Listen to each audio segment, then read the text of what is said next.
Muy buenas tardes, muy bienvenidas, María Lucía, Irma, Bernard. Hola Mario, qué gusto verte. Aurora, Ian. Vamos a empezar esta sesión que es la penúltima sesión de nuestro seminario de análisis de política educativa de este año y de este proyecto de investigación que titulamos Sistematización de experiencias educativas para la ciudadanía mundial en distintos contextos nacionales. Y para ustedes que han venido siguiendo los seminarios, saben que hemos ido presentando los distintos trabajos que fuimos publicando en el número que acaba de salir publicado, felizmente, en la revista Acta Sociológica, en el número 97, que eh, hablamos en este número de experiencias educativas para la ciudadanía mundial desde el sur global. El día de hoy tenemos como invitadas muy especiales a María Lucía Guerrero Farías y a Irma Alicia Flores Hinojos, y me disculpo yo por la ausencia de Nicolás Aguilar Forero, porque ya me había dicho que tenía clase a esta hora y me confundí en el horario y entonces no lo tenemos por aquí, pero es un trabajo que elaboraron conjuntamente y que no tengo duda de que María Lucía e Irma podrán compartir con nosotras. Entonces, les presento en primer lugar a María Lucía, que pues es parte de nuestro equipo de investigación comparativa con perspectiva internacional entre México, Colombia y Australia. María Lucía tiene un pregrado en Historia en la Universidad de los Andes y un magíster en Geografía por la misma universidad, y es doctora en Educación por la Universidad de Bristol. De hecho, compartimos maestros, escuela, diríamos, Roger Dale, Susan Robertson, ¿verdad? Lo dije al revés. Susan Robertson y, sí, ¿verdad? Roger Dale.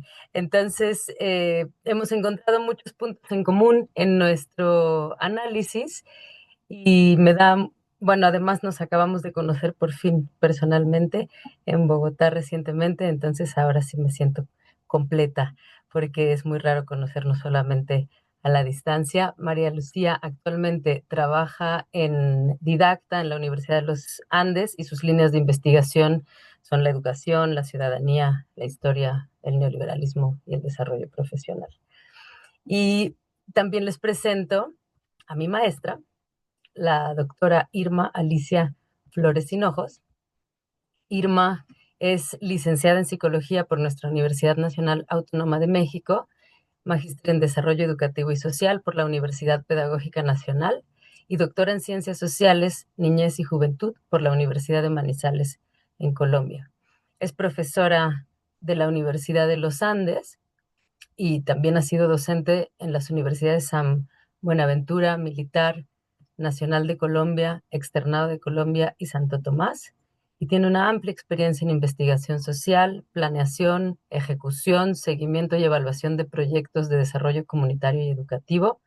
Sus intereses investigativos giran en torno a la educación para la diversidad e inclusión educativa, la ecoetoantropología de los vínculos en educación, las metodologías participativas como posibilidad de comprensión de lo curricular y lo pedagógico, formación de docentes en investigación, educación popular y el pensamiento complejo en la educación. Y la presento como mi maestra porque me acabo de formar con ella en un proceso de mentores de investigación, de investigadores participativos basados en comunidad, y empezamos una nueva etapa de colaboración y estoy muy feliz de tenerte, Irma, en este seminario, de tenerte aquí, María Lucía. Si me ayudas, Coco, pasando, porfa, a la siguiente. eh, pues me gustaría compartirles que van a presentar este trabajo, Educación para la Ciudadanía Mundial en Colombia, una experiencia desde la educación superior. Ahora sí, la siguiente, gracias. Que apareció en este número especial de la revista Acta Sociológica que les comentaba, que representa un esfuerzo académico colectivo orientado a cuestionar el enfoque propuesto por la UNESCO desde la perspectiva decolonial, y nuestra aproximación busca dotar de contenido crítico a esta noción que de otro modo corre el riesgo de convertirse en un significante vacío. Esta publicación temática de Acta Sociológica está impulsada por el Grupo de Análisis de Política Educativa del Centro de Estudios Sociológicos de la Facultad de Ciencias Políticas y Sociales de nuestra Universidad Nacional Autónoma de México, en colaboración con la Universidad Autónoma de Nayarit, la Universidad de Guadalajara, la Universidad Autónoma de Querétaro, la Universidad de los Andes en Colombia y la Universidad de Canberra en Australia. Y tiene como objetivo profundizar la comprensión sobre la educación para la ciudadanía mundial a partir del análisis de experiencias en distintos contextos desde diversas perspectivas, incorporando interpretaciones y reflexiones frente a una noción en disputa. Entonces, ¿me das chance de compartir, por favor? Gracias. Les voy a compartir ahora el artículo. Ay, perdón,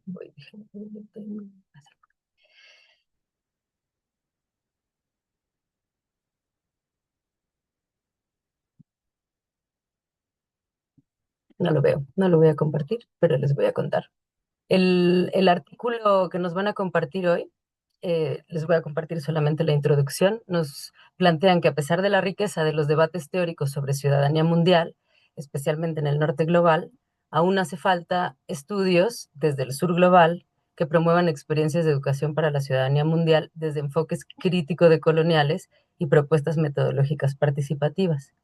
Por esta razón, este trabajo que nos presentan hoy busca responder al siguiente interrogante. ¿Cómo promover la educación para la ciudadanía mundial a través de una experiencia de investigación-acción participativa en una universidad latinoamericana? La experiencia de IAP en la que se basa este artículo tuvo lugar en el año 2023 y se desarrolló desde una pedagogía dialógica, reflexiva, en una clase orientada a docentes en formación. Incluyó la identificación de problemáticas globales locales, la investigación en torno a estas, la construcción de acciones colectivas para intervenirlas y la realización de entrevistas semiestructuradas a jóvenes participantes, las y los jóvenes participantes. Entre los resultados se destaca que la experiencia de IAP alimentó el pensamiento crítico, el sentido de pertenencia al mundo y la empatía de las y los estudiantes. En este artículo concluyen destacando algunos desafíos para nuevas experiencias de educación para la ciudadanía mundial en el contexto universitario, entre estos la importancia de conectar mucho más las iniciativas de educación para la ciudadanía mundial con los procesos sociales, comunitarios y políticos del entorno. Y yo le voy a dar la palabra a nuestras invitadas y a partir de allí me gustaría mucho que pudiéramos compartir un diálogo más profundo también acerca de esta propuesta de trabajar desde la investigación acción participativa, que es la línea que queremos seguir en los próximos años. Entonces, no sé quién de las dos quiera comenzar, pero muchísimas gracias y muy bienvenidas. Gracias, Cecilia, y pues muchas gracias por esa presentación. Creo que tanto Irma como yo nos sentimos pues muy halagadas. Em, pues digamos, vamos a hablar un poquito de la necesidad yo pocas veces logro venir a este horario, em, pero queríamos hablar un poquito antes de por qué llegué yo acá. Es una presentación, no, yo tengo unas diapositivas, pero tal vez más fácil se los cuento, es un grupo chiquito y me parece más chévere pues como conversarles y después Irma entra a presentarles un poquito el proyecto y hablamos sobre el artículo ya en particular. Como les decía Cecilia, yo hice mi doctorado en educación en Bristol con Susan y Roger y ahí entré a pensar el tema de la ciudadanía, que fue algo que siempre me interesó. Yo empecé como profesora en un colegio de sociales, coordiné como un grupo de profesores siendo muy joven y con muy poca experiencia. Y ahí entendí o me cuestioné qué tipo de ciudadanos formábamos en los colegios y eso, qué tipo de mensajes les daban, cuáles eran las actividades, quién decidía que era un ciudadano, que valía la pena. Y como con estas preguntas me fui a Inglaterra a encontrarme con Roger y Susan en un viaje que fue con muchas aventuras, ires y venires, como es el doctorado, creo yo. Y fui muy afortunada de encontrar a estas dos personas que fueron pues un ancla muy grande y me abrieron la posibilidad de pensarme un poco las cosas más desde la sociología de la educación. ellos desde la educación superior y yo empecé pensándome pues los colegios. Yo estaba enfocada en, a mí me gustan los colegios, la educación secundaria. Y, y con eso en mente, digamos, me fui allá cuando decidí hacer mi trabajo de campo. Mi investigación lo que buscaba era hacer un trabajo comparativo entre los colegios.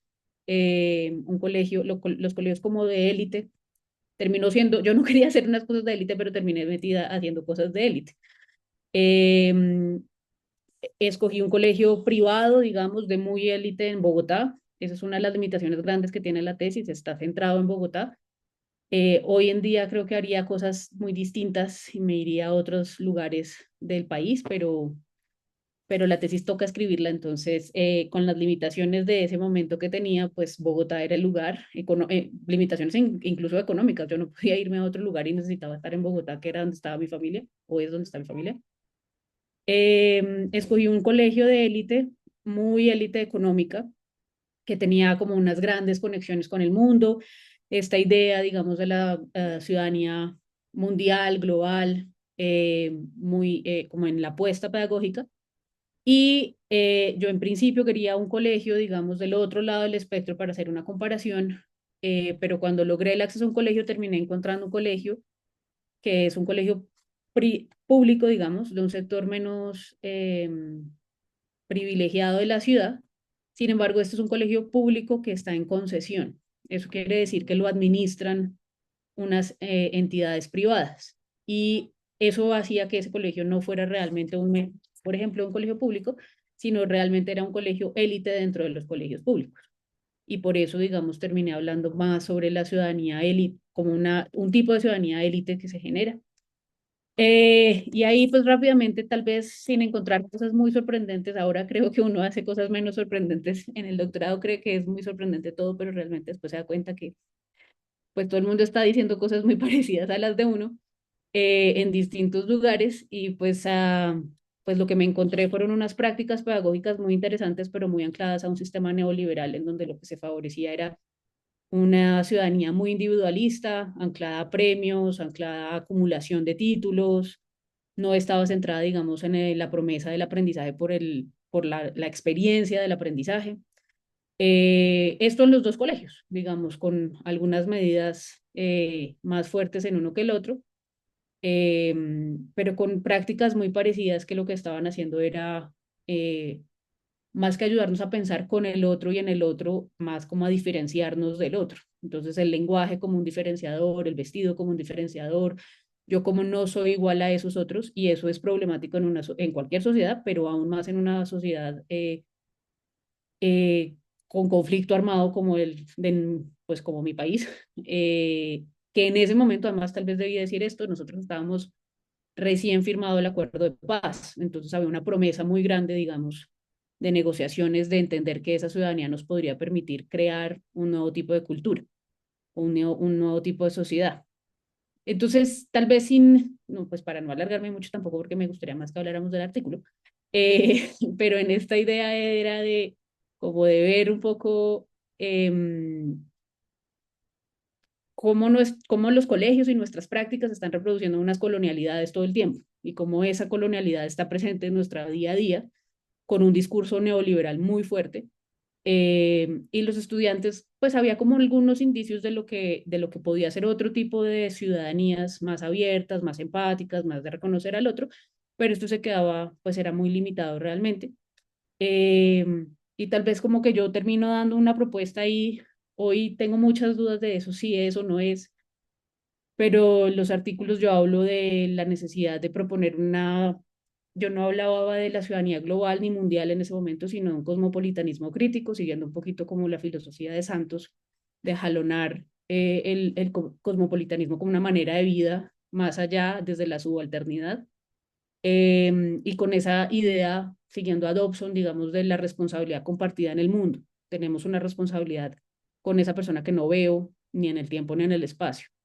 Eh, y eso implicaba pues unos cambios que yo creo que ahí es donde más se conectan, digamos, y con el artículo que escribimos con Irma y con Nicolás, y con lo que yo hago hoy en día en mi vida profesional, que es los cambios, digamos, curriculares que eso implica. ¿cierto? O sea, no es solamente pensarnos unos discursos, sino que eso se tiene que materializar en la práctica pedagógica y curricular de los profesores en los distintos niveles.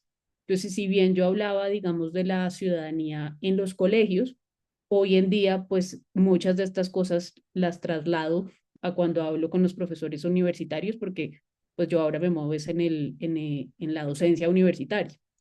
Y pues sin querer queriendo uno termina volviendo a lo mismo, ¿no? Entonces, hoy en día, digamos, ¿qué le da a uno? ¿Cómo le damos la voz a los estudiantes? ¿Qué tipo de ciudadanía estoy creando si mis estudiantes no tienen ninguna voz dentro de mi currículo?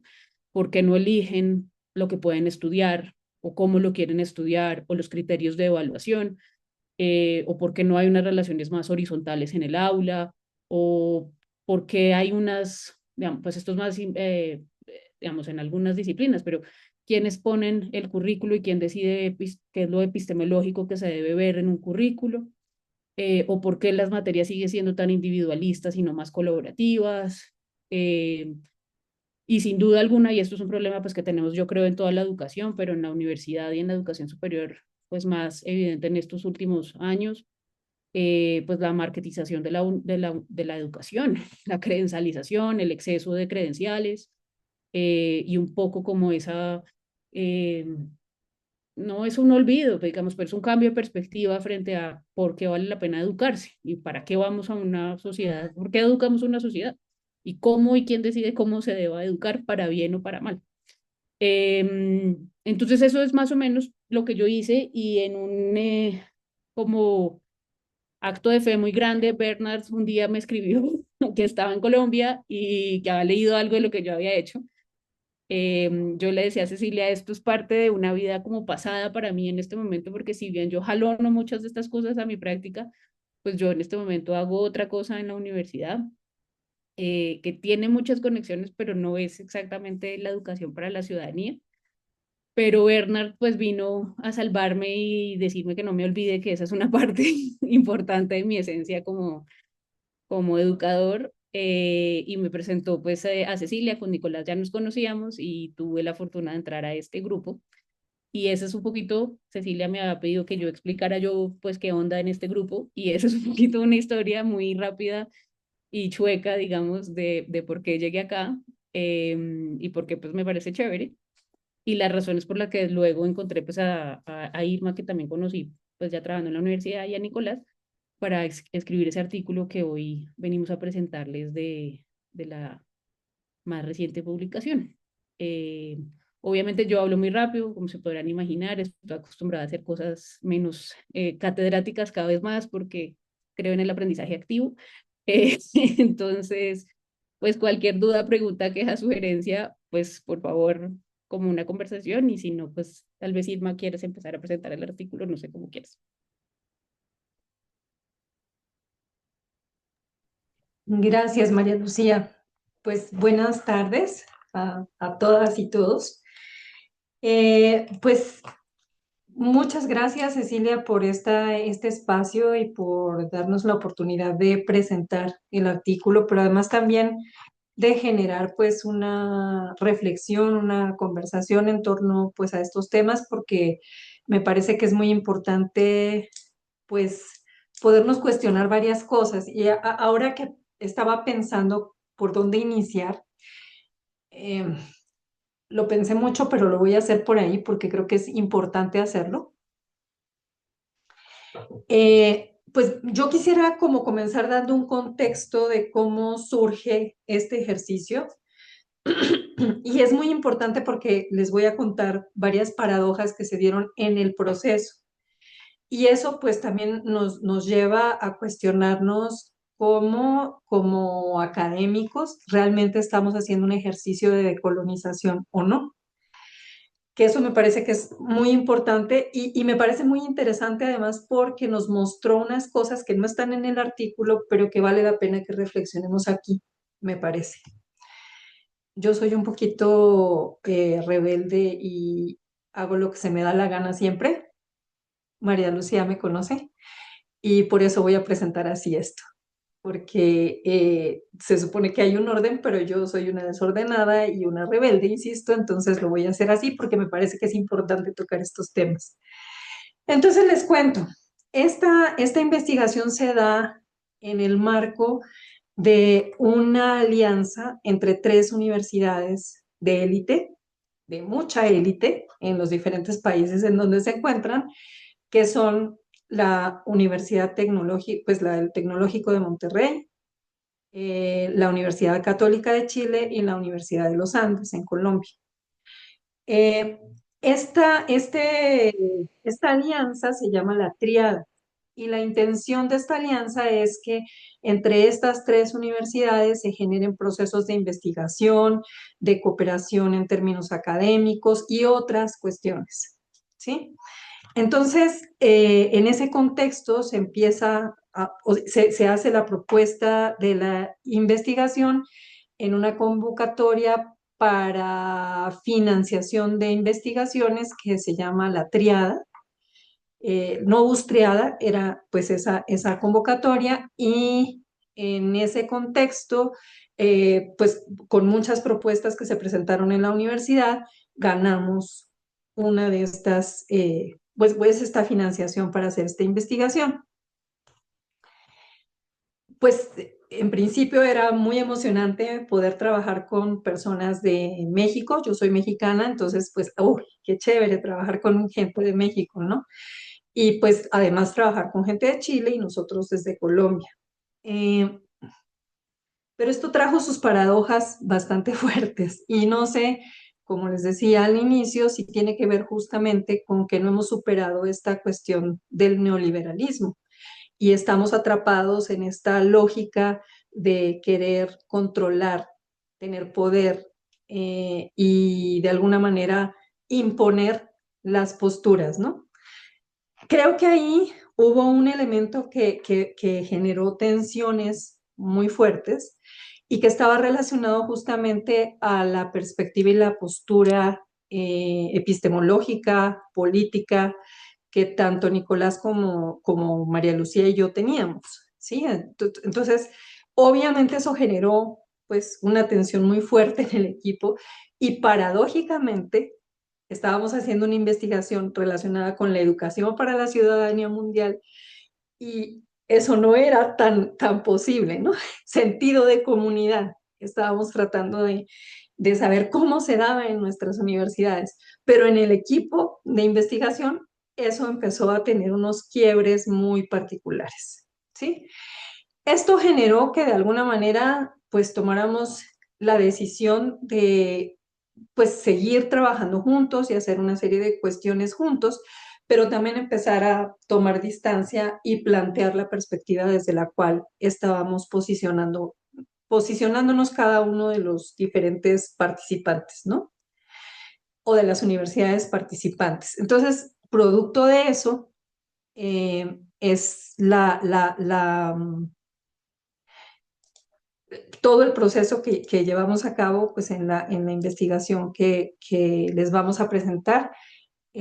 Permítanme un segundo que voy a abrir la presentación, pero es que no la tengo aquí a la mano. Creí que la tenía abierta y no la Tengo tengo virtual si quieres. abierta. Yo la tengo, yo ¿Tú la la tengo. tienes? Ah, perfecto. Es que como me fui a clase y regresé, entonces acá tuve que cerrar y ya luego ya no la abrí. Bueno, entonces, pues como les decía, pues esto es un ejercicio pues que se hizo entre 3 universidades. En realidad lo que les vamos a presentar acá está más orientado a lo que hicimos en Colombia. Incluso porque en cuanto a lo metodológico, si bien es cierto, generamos un proceso muy similar, nuestra postura respecto a cómo abordarlo, sobre todo la parte cualitativa, ¿sí? que fue la del laboratorio en sí, pues ahí hubo unas diferencias porque ellos, o sea, la Universidad Católica de Chile y la Universidad, el Tecnológico de Monterrey, estaban más orientados a utilizar el design thinking, que aunque tiene algunas similitudes con la investigación acción participativa, pues sí dista mucho de lo que se puede generar a través de una investigación-acción participativa. Y yo trabajo desde hace muchísimos años desde esta perspectiva, no solamente en investigación con comunidades, sino también en investigación educativa. Entonces, pues eso generó que tomáramos la decisión de abordar la investigación en su parte cualitativa desde esta perspectiva. Bueno, entonces, una de las cuestiones es que en diciembre del 2024, como lo hacemos saber en nuestro artículo, la Universidad de los Andes le confirió el doctorado honoris causa a la filósofa Martha Nussbaum. Y con su contribución, pues la idea era un poco recuperar ese discurso que ella presentó en ese momento, ¿no? Y ella en ese discurso cuestiona pues, que las naciones y sus sistemas educativos, al priorizar la obtención de ganancias a corto plazo a través del cultivo de habilidades técnicas, están descartando las habilidades necesarias para mantener vivas las democracias. Y de alguna manera, pues también inspirados en esta lógica, recogemos estas tres propuestas que ella hace respecto a cómo abordar toda la cuestión de la educación global, que están referidas al pensamiento crítico, la pertenencia al mundo y la imaginación narrativa, que está relacionada con lo empático, ¿no? Y por otra parte, dentro de los elementos que nosotros también estamos abordando, pues nos dirigimos desde la perspectiva de la educación para la ciudadanía mundial con la propuesta de la UNESCO. Y recogiendo esa propuesta, pues ahí también empezamos a ubicar la necesidad de desarrollar competencias cognitivas a través del análisis crítico de problemas globales y locales, las competencias socioemocionales, la empatía, la solidaridad, el sentido de humanidad común, ¿sí? Y aquí es donde yo les digo que había una paradoja. Este sentido de humanidad común en la neoliberalidad no existe, ¿no? Entonces es muy difícil trabajar desde esa perspectiva, pues, insisto, paradójico. Por otra parte, pues también recogemos las competencias conductuales, la acción colectiva para transformar el entorno, ¿sí? Y pues sabemos que hay una crítica alrededor de todo esto que está referida a que incluso las visiones humanistas pueden reproducir desigualdades en el norte, o sea, en relación norte-sur, ¿no? Bien, continuamos. Bueno, otra parte de nuestro marco teórico está referido al enfoque crítico de colonial, que cuestiona la racionalidad eurocéntrica y neoliberal de la educación para la ciudadanía mundial dominante y reconoce las voces prácticas y saberes del sur global. Busca justicia social, igualdad y descolonialización epistémica y está inspirada en Freire, Maclaren y Bosio, que plantean una pedagogía crítica, dialógica, y que están inspiradas en toda esta relación entre teoría y práctica que como resultado tiene la praxis, ¿sí? Entonces, en ese sentido, pues reconocemos que la pedagogía crítica es un acto de conocimiento que sitúa la vida cotidiana en un contexto geopolítico más amplio. Por otra parte, pues desde la perspectiva de la pedagogía dialógica reflexiva, basada en el diálogo, la reflexión y la acción colectiva, que valida las experiencias de los estudiantes como fuente de conocimiento, articula teoría y práctica, acción y reflexión, fomenta conciencia crítica y compromiso político y educativo. Este punto de la pedagogía dialógica reflexiva es muy importante y más adelante lo vamos a ver en el proceso que llevamos a cabo con los estudiantes. Bueno, en general todo, pero esta en particular creo que tiene un peso muy importante en todo el desarrollo, ¿no? Siguiente, por favor. Bueno, entonces, ¿cuál fue la metodología que nosotros utilizamos? Como les decía, fue la investigación acción participativa. Está inspirada en Orlando Falsborda que pues además pues es colombiano y como todos ustedes saben, pues él fue el que impulsó toda esta perspectiva y toda esta epistemología alrededor de lo participativo, ¿sí? Entonces, pues además también todas las corrientes de educación popular en Latinoamérica que nutren el ejercicio que fuimos haciendo con los estudiantes en esta propuesta. Y conectan pues investigación, acción educativa y transformación social. Acá pues había un gran reto porque teníamos poco tiempo para desarrollar el proceso, sin embargo lo logramos. Obviamente pues con limitaciones por el tiempo y también con la posibilidad de sostener, o sea, de volver sostenible este ejercicio, que sería lo ideal. Pero pues también era finalmente el nombre de todo este proceso era un laboratorio en donde lo que queríamos era mirar justamente cómo se podían desarrollar esas competencias en corto tiempo y con una propuesta metodológica como esta, ¿no? Entonces, ¿cuáles eran los ejes metodológicos en los cuales nos basamos para desarrollar toda la experiencia? Y fue la identificación de problemáticas locales, acción colectiva para transformarlas y reflexión crítica y evaluación participativa. Ese fue el proceso a través del cual desarrollamos toda la investigación. ¿Quiénes fueron los participantes en esta investigación?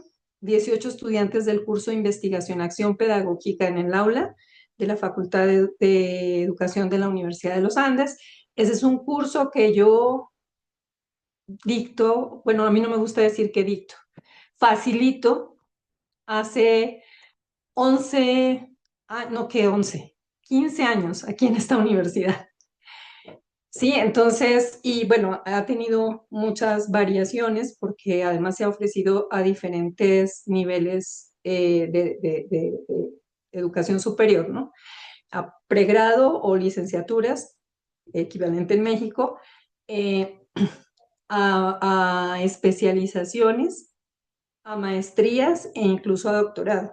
Entonces, pues, ese es muy importante que lo hubiéramos hecho ahí e insisto, hubiera sido poco coherente que utilizáramos la metodología de Design Thinking cuando estábamos trabajando en un curso que está formando a los estudiantes en investigación acción pedagógica, ¿sí? Bueno, entre estos 18 estudiantes son docentes en formación que están haciendo licenciaturas en historia, arte, español, química y primera infancia. Jóvenes en su mayoría becarios. Aquí dice clase media y no sé por qué pusimos clase media porque en realidad es clase media y clase media baja, ¿sí?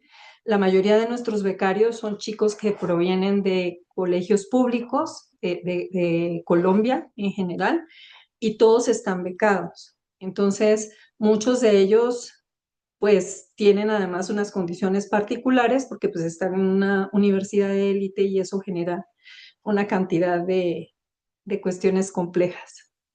Bueno, el trabajo se desarrolló entre agosto de 2023 y mayo de 2024.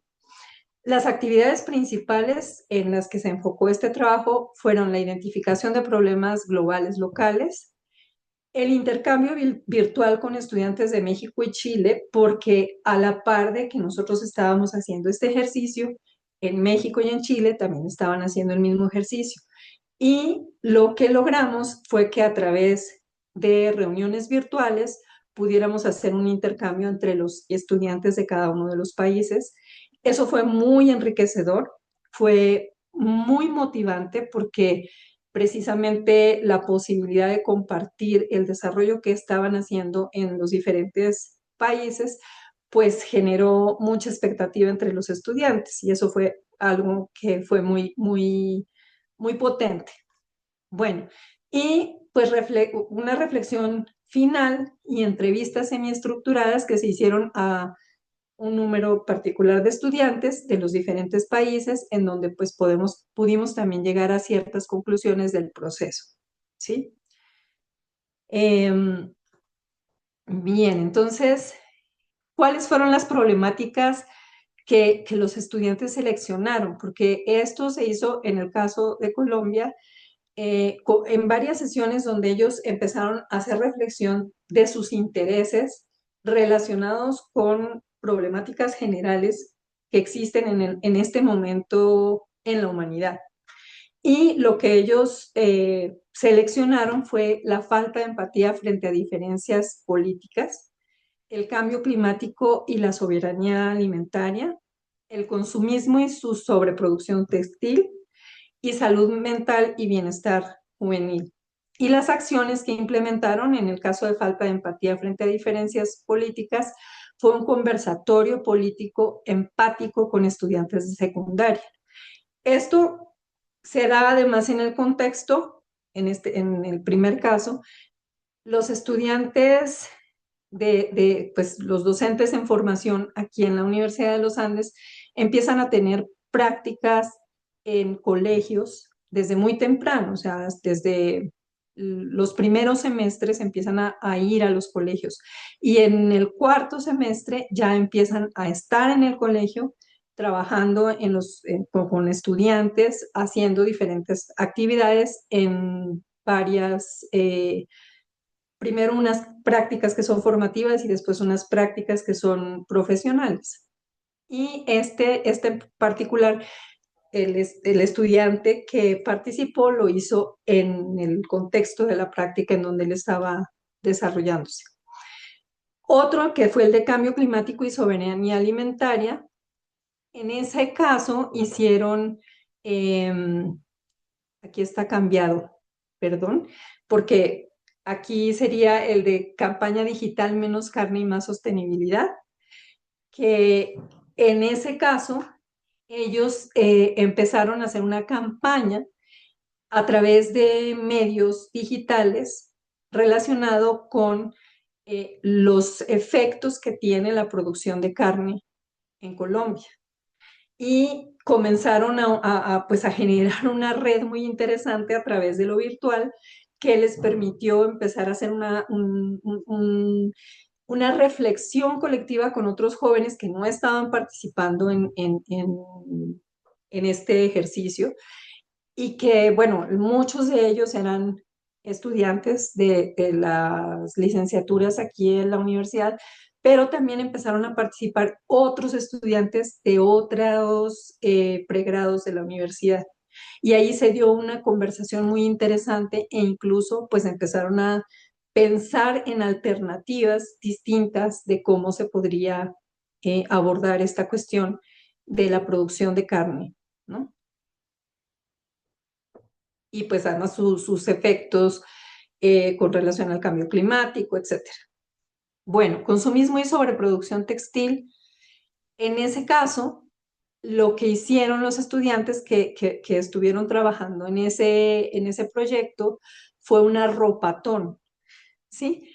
Y lo que hicieron fue, pues primero, también a manera de una campaña, empezaron a generar reflexiones en diferentes espacios de aquí, de la universidad, particularmente aquí en la Facultad de Educación, hay un espacio en donde precisamente por las condiciones de los estudiantes se hace una invitación de parte de la facultad una vez cada 15 días aproximadamente, a veces cada 20 días, para que ellos vengan y se les da un almuerzo muy, muy modesto, pero todos tienen acceso a ese almuerzo. Entonces, en ese espacio, ellos hicieron varias reflexiones relacionadas justamente con este tema del consumismo y la sobreproducción textil.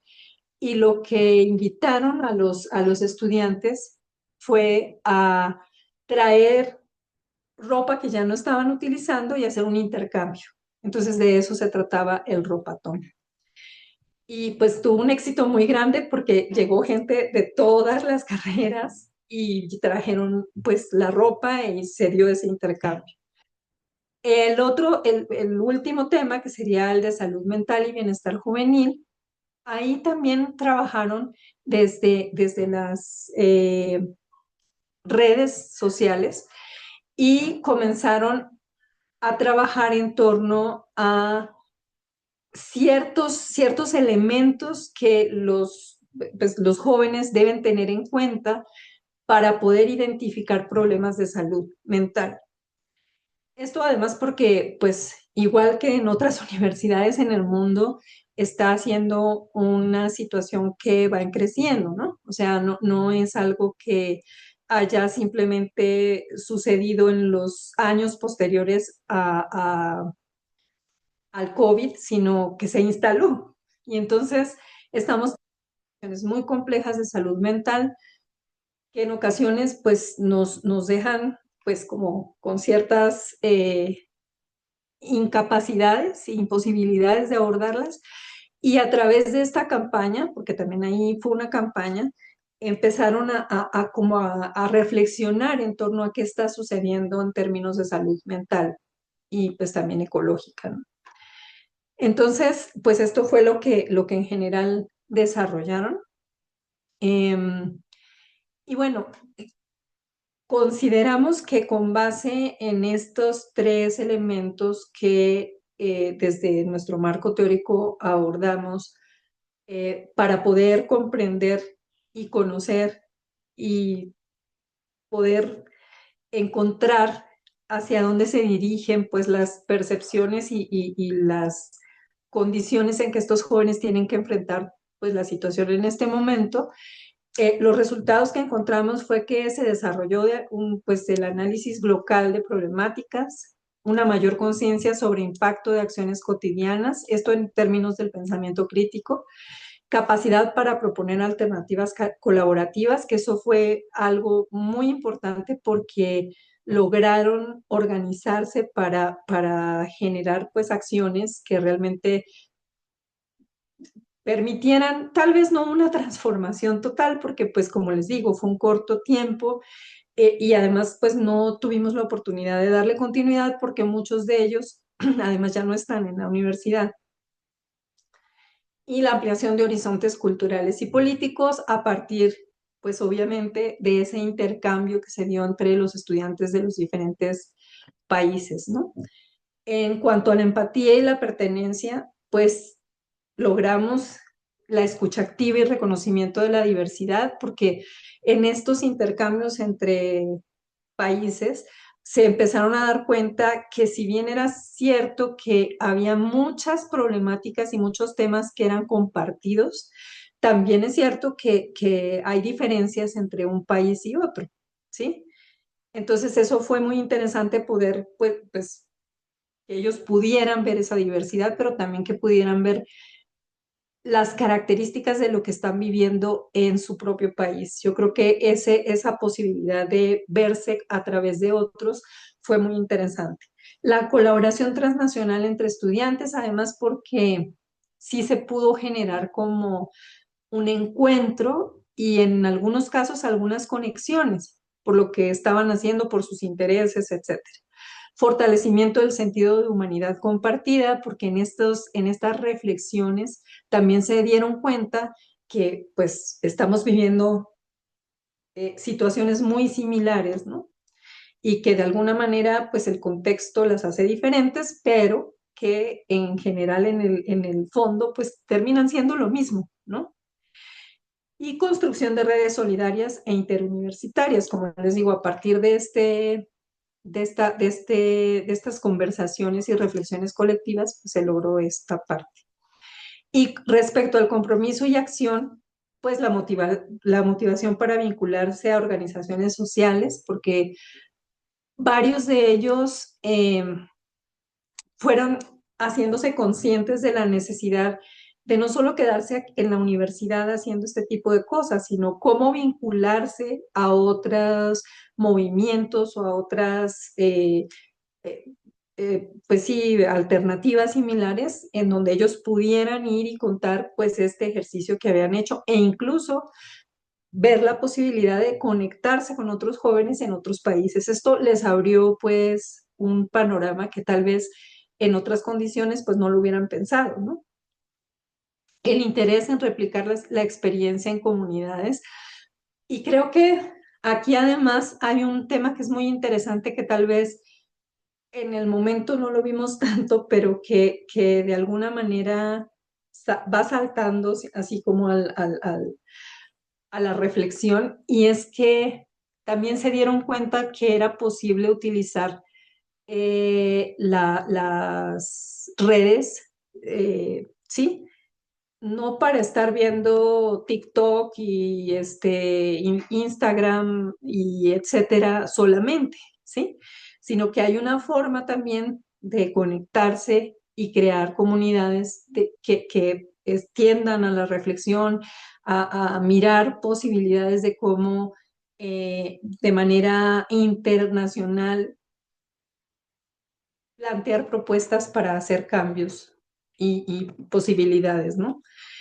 Y deseo de integrar ciudadanía mundial a la práctica docente, obviamente, ¿no? Porque esta experiencia pues les muestra que sí se pueden conectar con otros jóvenes, que sí se puede pensar en que no solamente es el país en el que viven el que está siendo afectado por X, Y o Z o favorecido por X, Y o Z, sino que hay otros jóvenes en las mismas condiciones que ellos que pueden pensar juntos para justamente generar esos lazos de ciudadanía mundial, ¿no?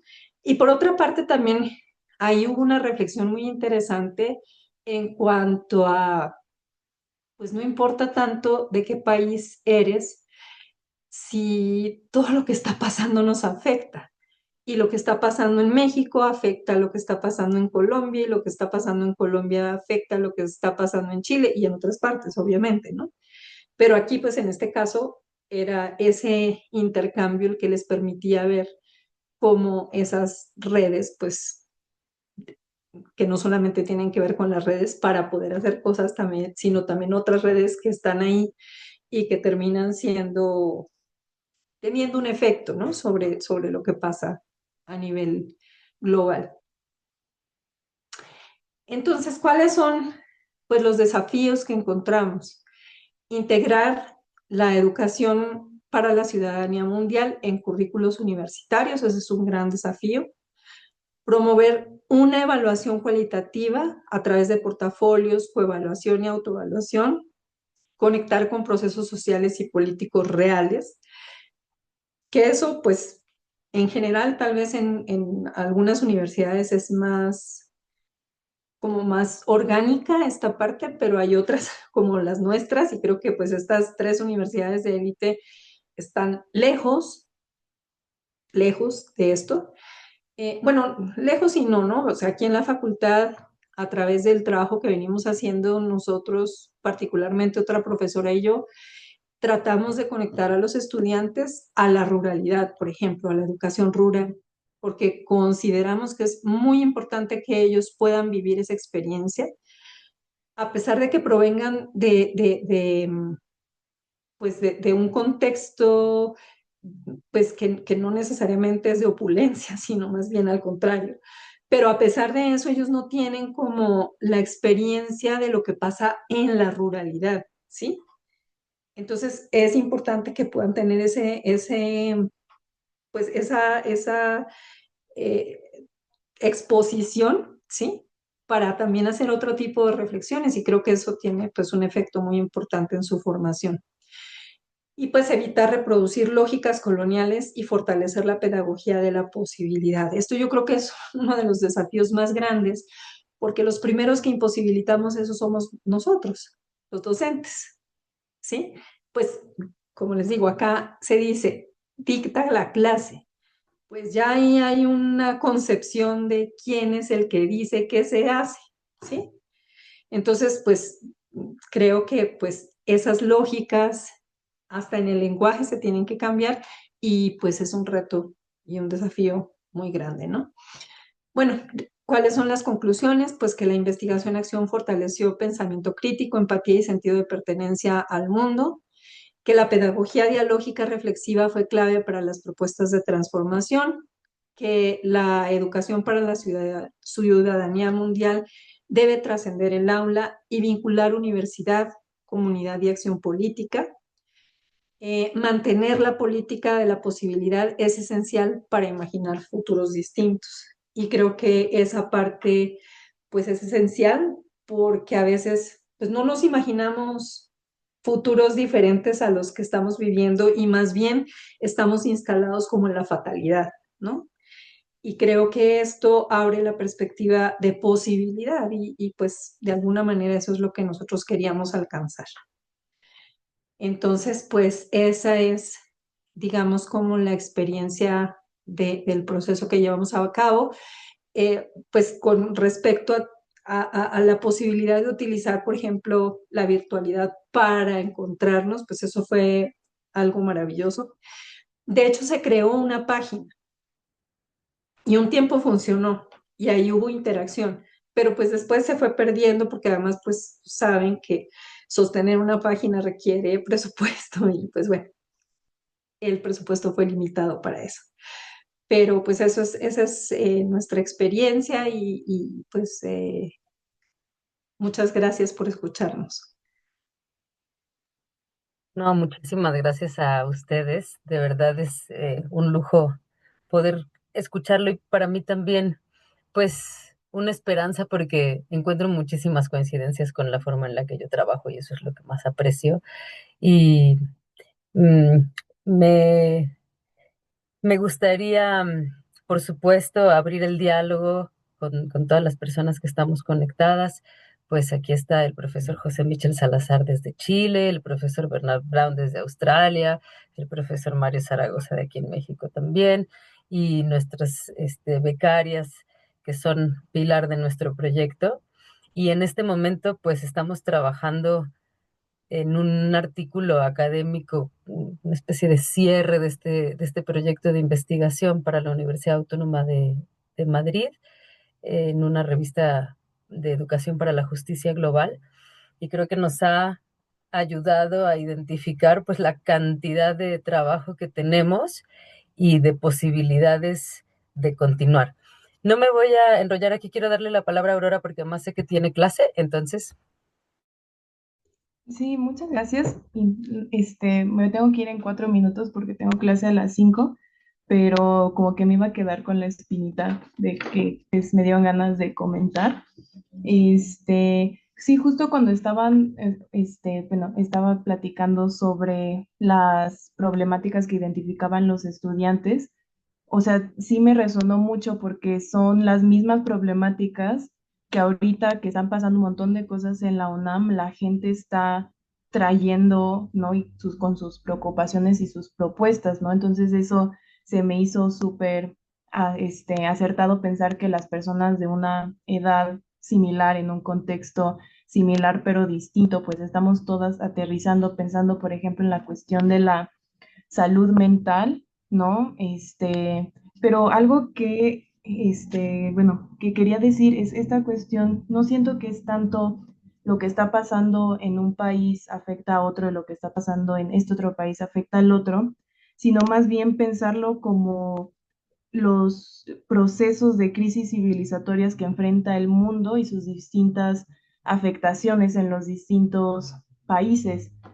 Tal vez es muy internacionalista de mi parte pensarlo en este sentido, pero estoy ayudando a un profesor en una optativa de RI que se llama Mundialización, Identidad y Diversidad Cultural.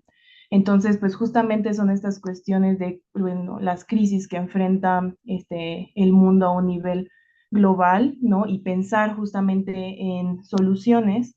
Y hoy que tuvimos una clase igual en línea, pero estábamos hablando sobre el auge de las ultraderechas, ¿no? En el mundo, pensarlo como algo, un fenómeno global, no tanto por casos, ¿no? En los distintos países.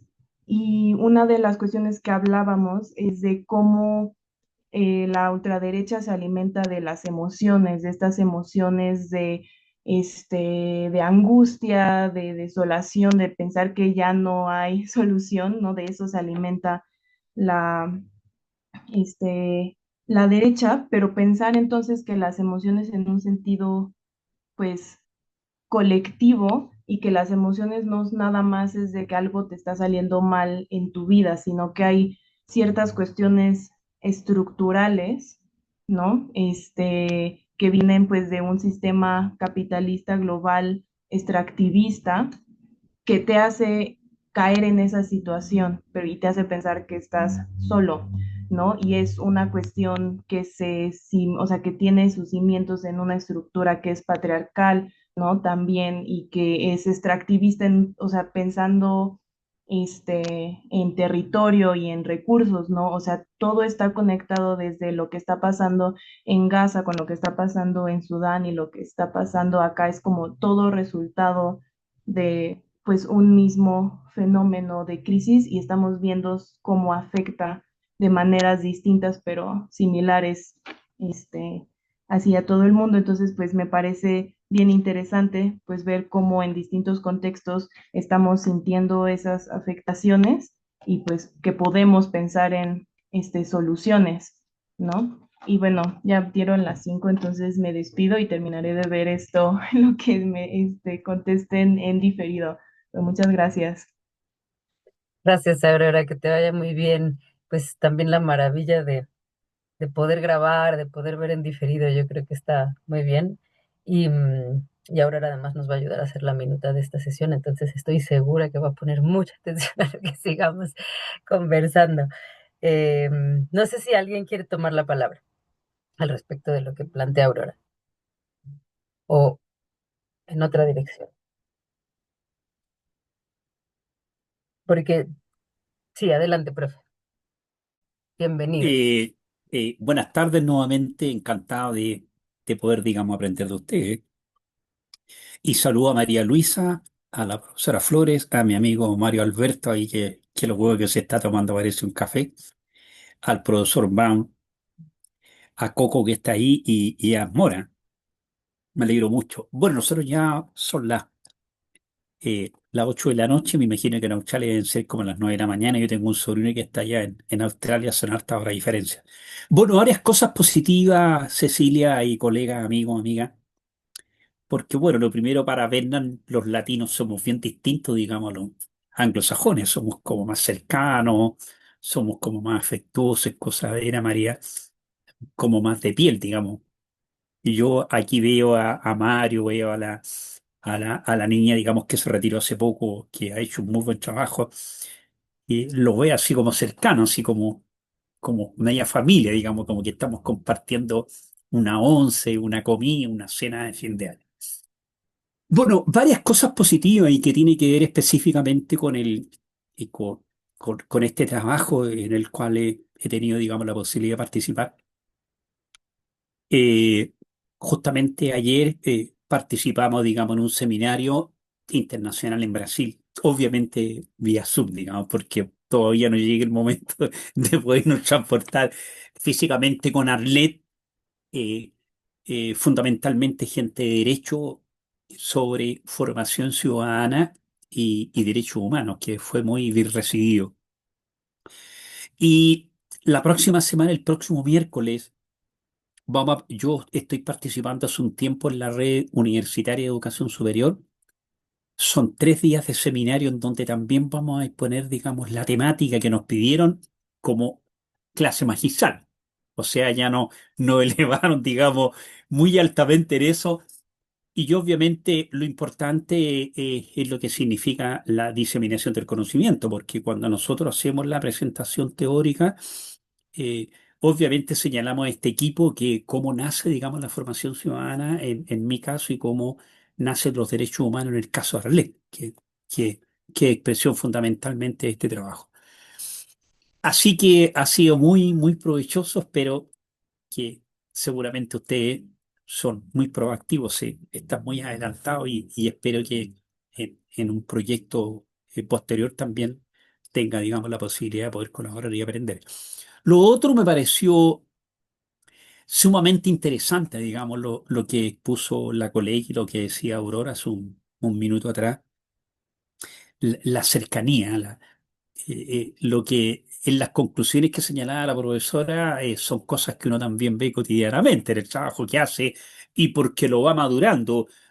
Ya este es el segundo seminario internacional que participamos, aparte del que hicimos con ustedes, y el tercero va a ser la próxima semana, en donde es un programa muy, muy denso. Viene gente de Colombia, de Argentina, viene gente también de la UNAM, en la Universidad Nacional Autónoma de México y otras universidades mexicanas. Así que un seminario, digamos, muy interesante, mucha gente de Brasil también. Es un equipo muy bueno. Bueno, una de las cosas que me llamó, digamos, la atención de lo que expuso la colega, porque me imagino que los detalles uno lo puede ver en el trabajo, que yo creo que es un gran aporte, digamos, teórico, que es lo que aparece en la página de acá, como lo decía recién, felicitar a las colegas. Bueno, ustedes hablan de las pedagogías, digamos, de las posibilidades, pedagogía del- de, de las posibilidades. Bueno, también se hablaba de estas denominadas, digamos, universidades de élite. Yo no puedo entenderlo porque habría que verlo un poco en detalle. Profesora, específicamente, ¿con cuántos estudiantes de la Ponti acá de la Católica trabajaron?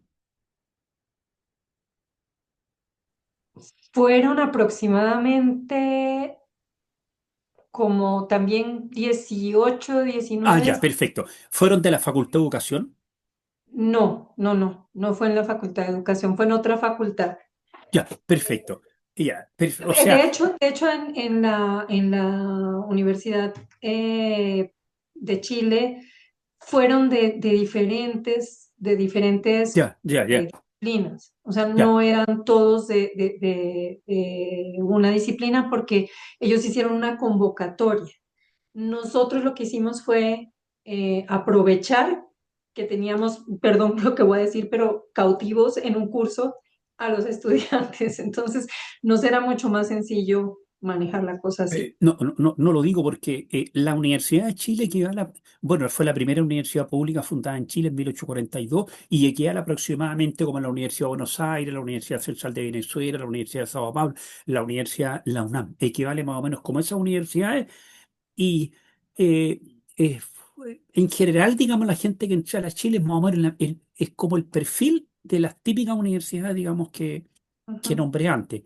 Es como señalaba en el caso el Instituto Tecnológico de Monterrey, la Universidad de los Andes es la colombiana, ¿verdad? Ujú. Ya, perfecto, porque también hay una universidad, digamos, los Andes allá en Venezuela, que hace un Venezuela, par de pero años, esta es la de que- Colombia. claro, claro, y que publique, digamos, algunas cosas allá.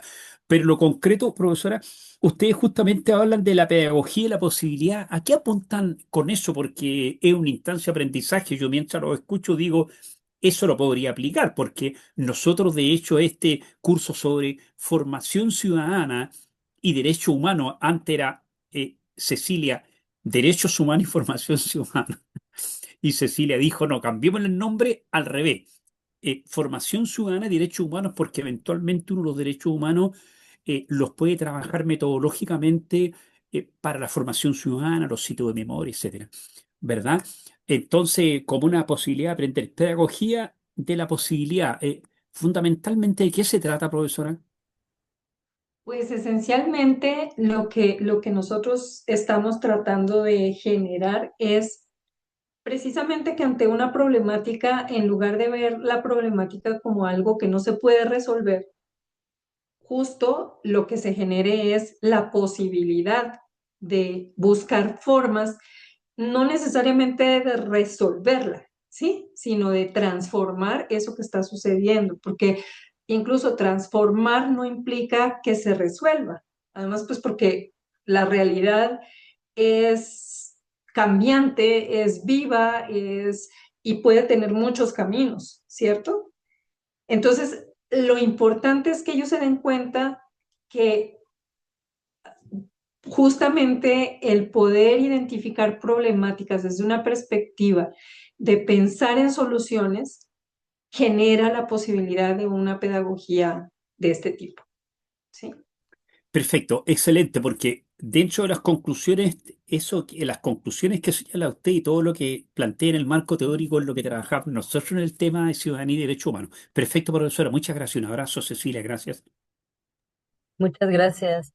De hecho, a mí me gustaría a lo mejor darle una vueltita a esto que plantea Irma, porque cuando hablabas de la pedagogía de la posibilidad, yo suelo referirme, pues, sobre todo inspirada en Paulo Freire, a la Así es. pedagogía de la esperanza, ¿no?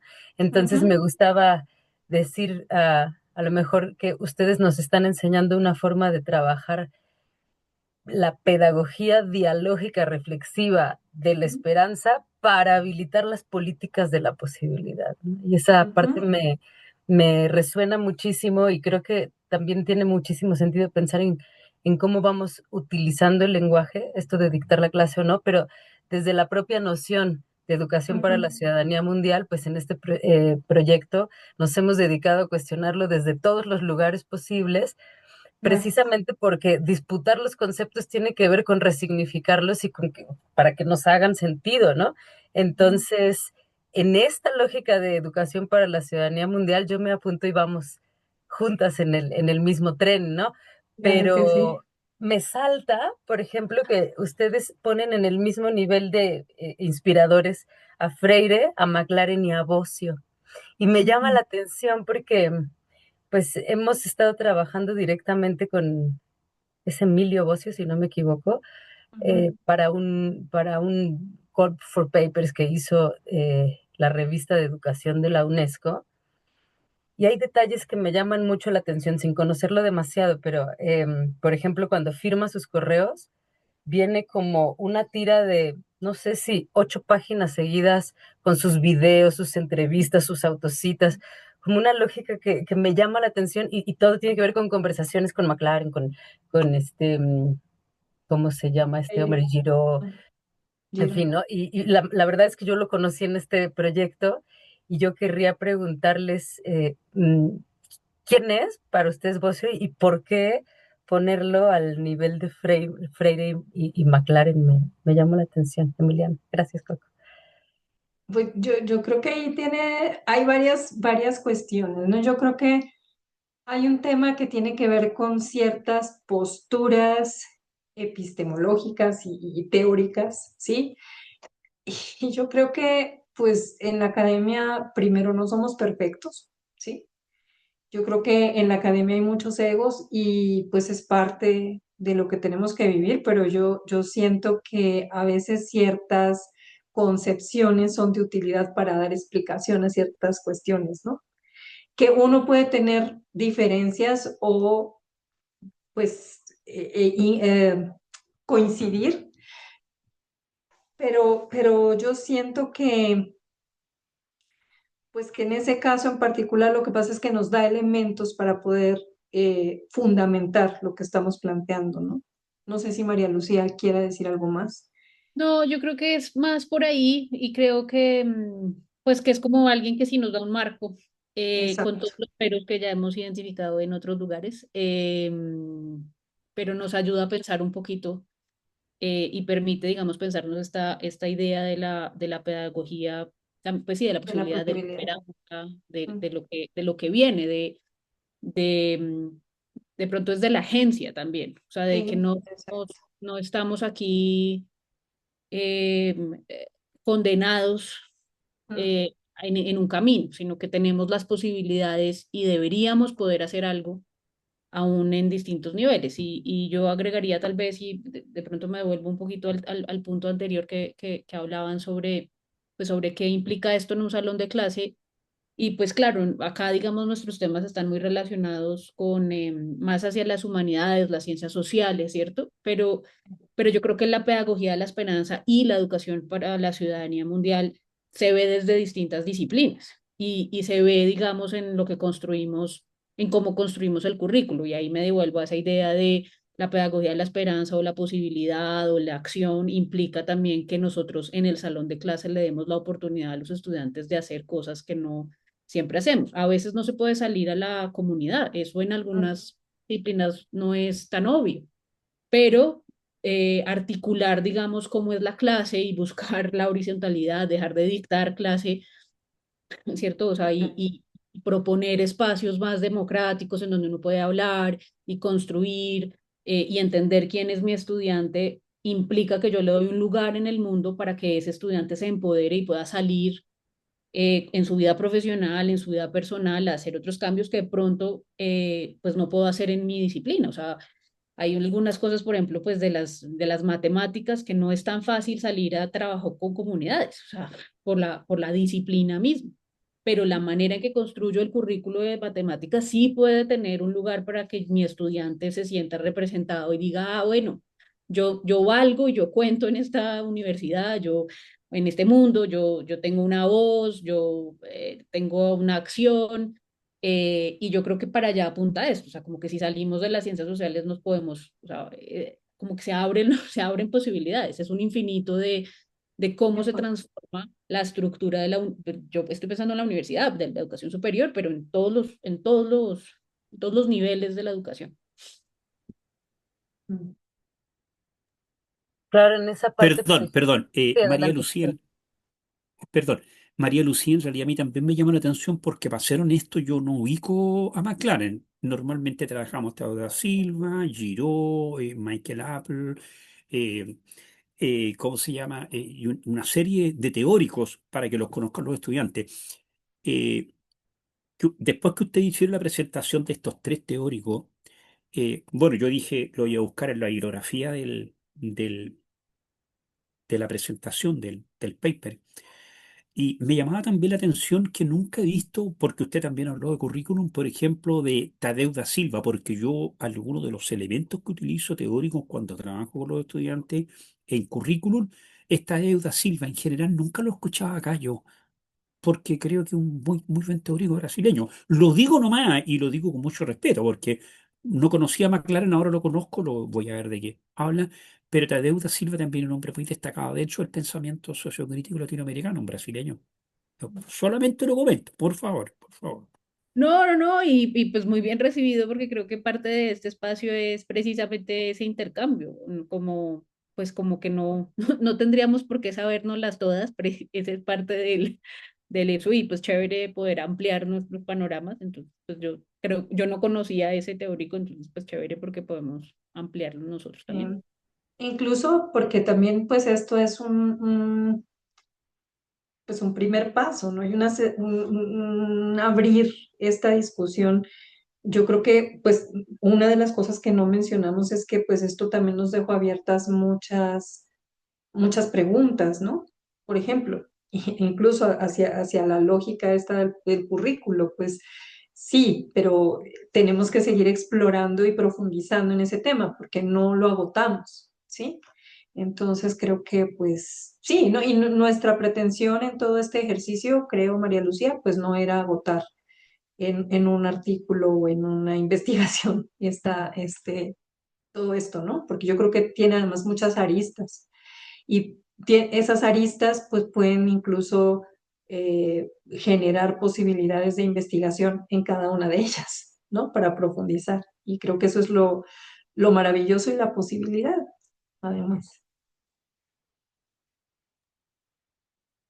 Yo me voy metiendo mientras alguien pida la palabra porque aprovecho el espacio, pero por favor cualquier persona que quiera tomar la palabra me lo dice. Yo quisiera discutir más profundamente el tema de la integración curricular como vía, porque me cuestiona, claro, yo estoy situada en las ciencias sociales y humanidades normalmente, y entonces suelo pensarlo más como una transversalidad que como una integración curricular, como tener una materia de educación para la ciudadanía mundial. Pero cuando te escucho, María Lucía, me hace todo el sentido pensar, claro, para nosotros a lo mejor no tanto, por ejemplo, nos decía Aurora, en Relaciones Internacionales tienen una asignatura que se llama Mundialización, Identidad y Diversidad Cultural, entonces que seguro tienen que estar tratando estas cuestiones, pero me hizo todo el sentido pensarlo en otras disciplinas, aunque no sé qué tanta apertura habría justamente en las comunidades epistémicas y quizás entonces sí, ahí está la batalla. Me cuestiona y me gustaría saber ustedes cómo lo ven, porque pues también estamos por reformular los planes de estudio. En la UNAM toca a 10 años cambiar los planes de estudio. Mario es profesor, ha sido profesor hasta ahora de ciencias de la comunicación, que también es distinto a la sociología y me genera también curiosidad cómo se viviría, pero no lo acabo de ver claro porque creo que Irma decía con mucha razón, esto de la pedagogía de la posibilidad tiene más que ver con nosotros como docentes que con nuestros estudiantes. O sea, eso tiene que ser una cosa de formación de profesorado para habilitarnos y habilitar estudiantes. Conectar con procesos reales es algo para mí indispensable y que creo que puede hacerse desde todas las disciplinas con un poquito de ganas y la evaluación cualitativa también, aunque es verdad que suele ser más en ciencias sociales y humanidades, aunque no siempre, que en matemáticas o en programación. Y entonces, ¿cómo se harían esas otras disciplinas? Y me hace reflexionar que quizás la batalla no está en nuestras disciplinas, sino en las otras disciplinas. Entonces, quería dejar esto sobre la mesa. Tal vez solo pues cortico, pues yo creo que eso no está resuelto y no se va a resolver en mucho tiempo. Pues es una, digamos, hay muchas diferencias epistemológicas, las disciplinas tienen, o sea, son silos, hay muchas razones ahí de peso. Pero, y puedo hablar, digamos, de la experiencia de la Universidad de los Andes, que es la que es cercana a nosotros. Nosotros en la universidad somos un proyecto, nuestro proyecto fundacional es una escuela como de educación liberal. Eso quiere decir que tenemos una formación muy fuerte en teoría humanística y tenemos unos créditos asignados para una formación humanística. Eso se llama la educación general en nuestra universidad.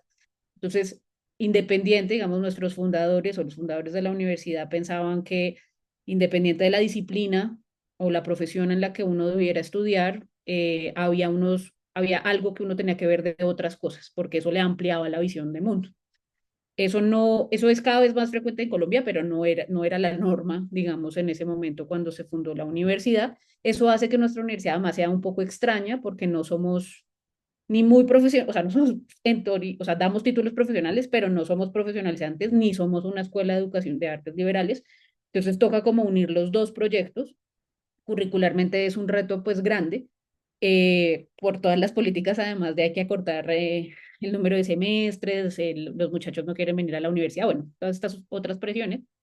Pero lo que estamos haciendo en este momento es a través de la educación general, se mueven lo que llamamos un poco, pues en la universidad las llamamos las competencias transversales, en otros lugares las llaman las competencias para la vida, de convivencia, bueno, tienen una cantidad de nombres, pero es básicamente, pues unas son ciudadanas, unas éticas, unas de comunicación, las digitales han cogido mucha fuerza, que es en mi cabeza, y esto es María Lucía y no didacta ni la universidad hablando, es pues como lo que nos deja ser humanos, ¿no es cierto? O sea, más allá cómo interactúo con el otro, son espacios en donde los estudiantes comparten, digamos, independiente de la carrera, comparten, que es lo que es muy valioso. Eso está metido dentro del currículo y lo que se está tratando es como de alargar que lo muy disciplinar se voltee también. O sea, yo puedo enseñar ética a través de las matemáticas, de cálculo 1 puedo hacerlo, es posible. Pero ahí es donde es el reto más, y como muy bien lo dijiste, creo, el reto es el cambio de los profesores más que el cambio de los estudiantes. Y pues implica, digamos, y bueno, y para defender un poquito a mis profesores, porque pues implica que los profesores tengan unas condiciones para ir a formarse. Y entonces esas condiciones institucionales implica que yo le tengo que bajar la carga de alguna manera, porque el profesor es uno y tiene que hacer muchas cosas. Entonces yo no puedo estarle diciendo como universidad, venga, profe, usted me tiene que ir a enseñar ética en cálculo. Yo le doy la formación, pero además venga y me publica 3 papers y me da 5 clases y me trae plata para las investigaciones. Es imposible. O sea, el profesor no le va a dar. Y ahí unimos tal vez con la pregunta de, pues con una de las cosas que sale acá de la salud mental, digamos, la salud mental no es solamente de los estudiantes, yo tengo que tener en cuenta la salud mental del profesorado. Si no tengo buenos profesores y descansados y pues no voy a tener buena educación, es una moneda de dos caras. Entonces, digamos que es como siempre el problema es más grande, ¿cierto? Entonces, es como aquí en la universidad hacemos educación general, tratamos de hacer algo de formación para los profesores, pero implica una reestructuración de las universidades o de las instituciones frente a cuáles son los incentivos y dónde están las prioridades. O sea, volvemos al cuento de ¿y para qué educamos? O sea, ¿para qué venimos a la universidad y cuál es la prioridad? Irma, ¿tú querías decir algo?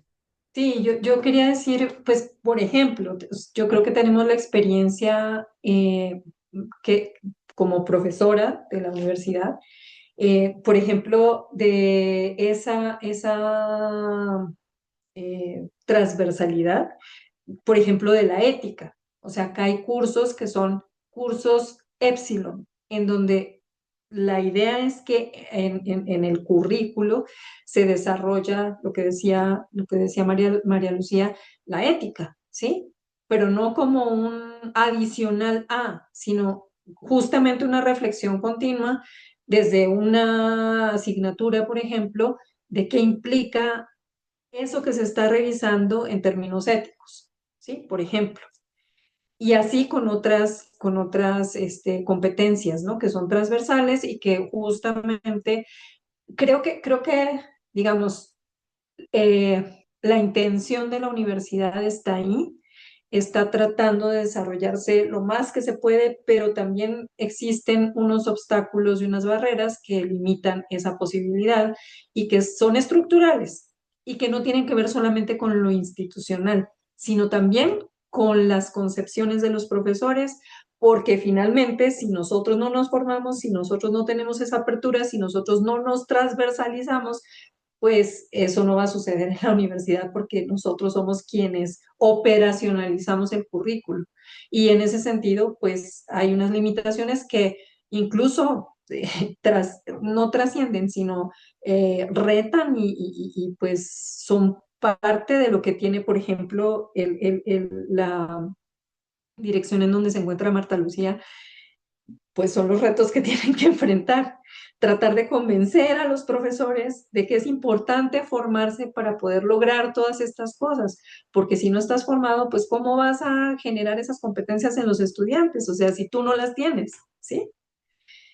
Entonces, bueno, esos son retos y yo creo que pues ya es mucho, mucho el hecho de que se esté generando todo este tipo de acciones y reflexiones, que obviamente hay mucho más que hacer y mucho camino por andar, porque pues obviamente, pues lamentablemente no son el 100% de los profesores interesados en hacer todas estas cosas, porque no es así. O sea, hay gente que quiere seguir en la universidad del siglo XIII y no les importa absolutamente nada más que ser los rockstars de la economía, de la psicología, de la historia, de la sociología.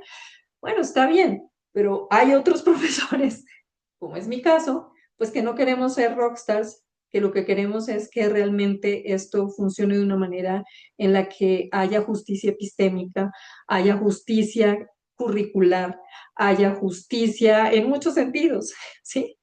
Entonces, pues bueno, así es en todo. Yo creo que no podemos pensar que en bloque toda una universidad va a cambiar porque eso es una mentira. Y adicionalmente de que es una mentira, pues es también como pensar que como cuando se genera una política pública y entonces por el hecho de que exista, las cosas cambian. Y eso no es así. Tiene que haber intención, tiene que haber disposición, tiene que haber eh, hasta pasión, ¿sí?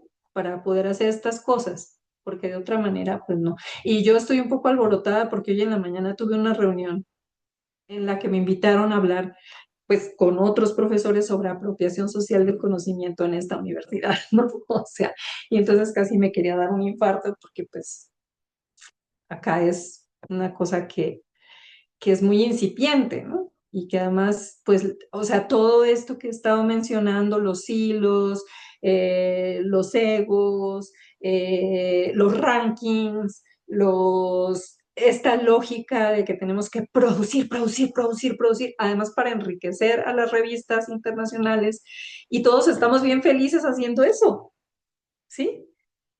Y no nos cuestionamos, o sea, empecemos por cuestionarnos eso, o sea, ¿cuál democratización del conocimiento? Eso no es cierto, ¿sí? Y nosotros estamos alimentando esas revistas y supuestamente la ciencia abierta y no sé cuántas cosas. Entonces, bueno, esas son mis posturas al respecto.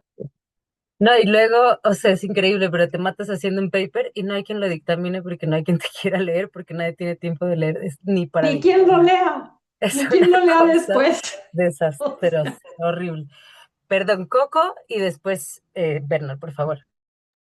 Gracias. A mí también me llamó mucho la atención esta parte de la integración curricular, sobre todo porque, bueno, en parte me interesa ese tema y eso de la mano de la acción participativa y en esta cosa de revisar desde la experiencia, me llama mucho la atención lo que dice Irma de que se tienen que cambiar muchas cosas y creo que yo le agregaría también, pues justo, o sea, de su parte es esta parte de escribir y de producir y de estar bajo estas estructuras muy grandes y yo lo trato de bajar a un ejemplo cercano, que es que en la UNAM, en la última como gran movilización, lo último que movió muchas cosas fue el paro de mujeres antes de la pandemia, lo cual produjo un cambio en el currículum de las clases, que fue que se implementó una clase obligatoria para todas las carreras de violencia de género. Es una clase fabulosa, es una clase muy bien hecha y a mí me parece increíble que sea obligatoria porque eh, creo que es algo necesario. Pero al mismo tiempo me pregunto, a partir de experiencias de compañeros de otras carreras que dicen, es que en mi carrera lo que se prioriza es el cansancio y desvelarse una y otra vez entregando trabajos. Y me mueve mucho lo que hago y me gustaría que también hubiera equidad de género y todo lo que, y bueno, y arreglar el mundo, pero es una clase más que me quita mucho tiempo. Y entonces tenemos profesores que pueden estar apasionados, pero aparte son como profesores de asignatura, que bueno, en la UNAM también está el problema de los profesores de asignatura, que son profesores que cobran por hora, entonces y no tienen prestaciones, y es un problema muy grande porque son la mayor parte de los docentes en esta institución, y entonces es un problema que tiene justo muchas aristas. Y en esta parte de la integración curricular, en el caso, por ejemplo, de la ciudadanía mundial y de como todos estos ideales hacia pues abrirse y tener empatía y tener como un sentido de pertenencia que a veces pareciera que tampoco se ve mucho en el horizonte, en ciertos casos, obviamente. em, Me llama mucho la atención cómo sumarlo a la vida diaria que pareciera es casi insoportable en la cotidianidad, ¿no? Como ahorita nosotros estamos teniendo clases en línea y ah, es horrible, es horrible, porque también, bueno, es dar un salto hace unos años, cuando pensabas que como todo va a ser en la computadora, entonces te va a dar tiempo de hacer más cosas, entonces haces más cosas, pero de repente volteas y es como, llevo 7 horas enfrente de una pantalla, tal vez dos, pero pues... O sea, coincido en que ese es un problema muy, muy grande y escuchándolas, pues me di cuenta de, yo tengo la experiencia como estudiante, pero es un problema que nos rebasa, que no tiene que rebasarnos. O sea, que sea un problema grande y que haya personas que estemos hablando acerca de eso también significa que puede haber una resistencia y que puede haber una iniciativa hacia el cambio, ¿no? Su trabajo, la verdad, lo que presentaron me motivó mucho. A ver, siguiendo la idea que decía Aurora hace rato, o sea, muchas personas que, bueno, de mi generación al menos, estamos más o menos en el mismo canal, por ejemplo, de la salud mental, porque hay muchos problemas muy reales a los que nos enfrentamos realmente pues, todos. Em, y con eso pues viene la acción, ¿no? Entonces pues les agradezco y me gustaría que siguiéramos en esta línea. Gracias. Gracias, Coco. Bernard, por favor. Gracias, Cecilia. En primer lugar, gracias por la presentación. Fue muy interesante y gracias para todos los aportes que ustedes hicieron. Eh, Acerca de que Irma habló sobre el ambiente en la universidad, es igual para nosotros, pero aquí el sindicato de los profesoras, están siempre luchando para protegernos en una manera, yo soy delegado de sindicato por mi facultad y a veces tenemos algunos éxitos, no sé cómo funciona para ustedes, pero por lo menos que hay un grupo que está siempre consciente de lo que está pasando y luchando por el bienestar de estudiantes, de profesores y toda la gente que están en la universidad.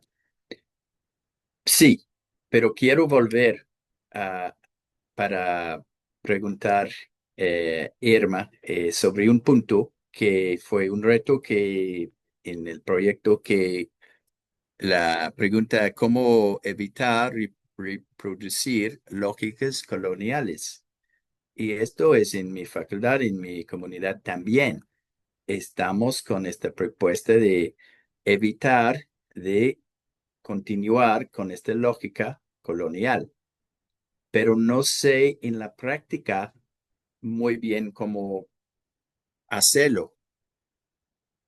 Estamos en una institución que básicamente fue fundada con epistemologías, valores occidentales y con la vinculación ahora con el neoliberalismo es algo muy fuerte y este corrientes, pero no sé cómo podemos así evitar qué alternativas tenemos, por ejemplo, tal vez en más vinculación con las comunidades y más vinculación con la sociedad, porque la institución y la universidad creo que promueve un ambiente que lo que es difícil evitar tendencias coloniales. Esto es mi pregunta. ¿Qué manera que podemos poner en práctica? Pues es la pregunta del millón, porque creo que nosotros también nos lo estamos preguntando, ¿no? Mm, Pero yo, pues, ¿qué te puedo decir? Yo lo que pienso es que estos cambios requieren tiempo, disposición,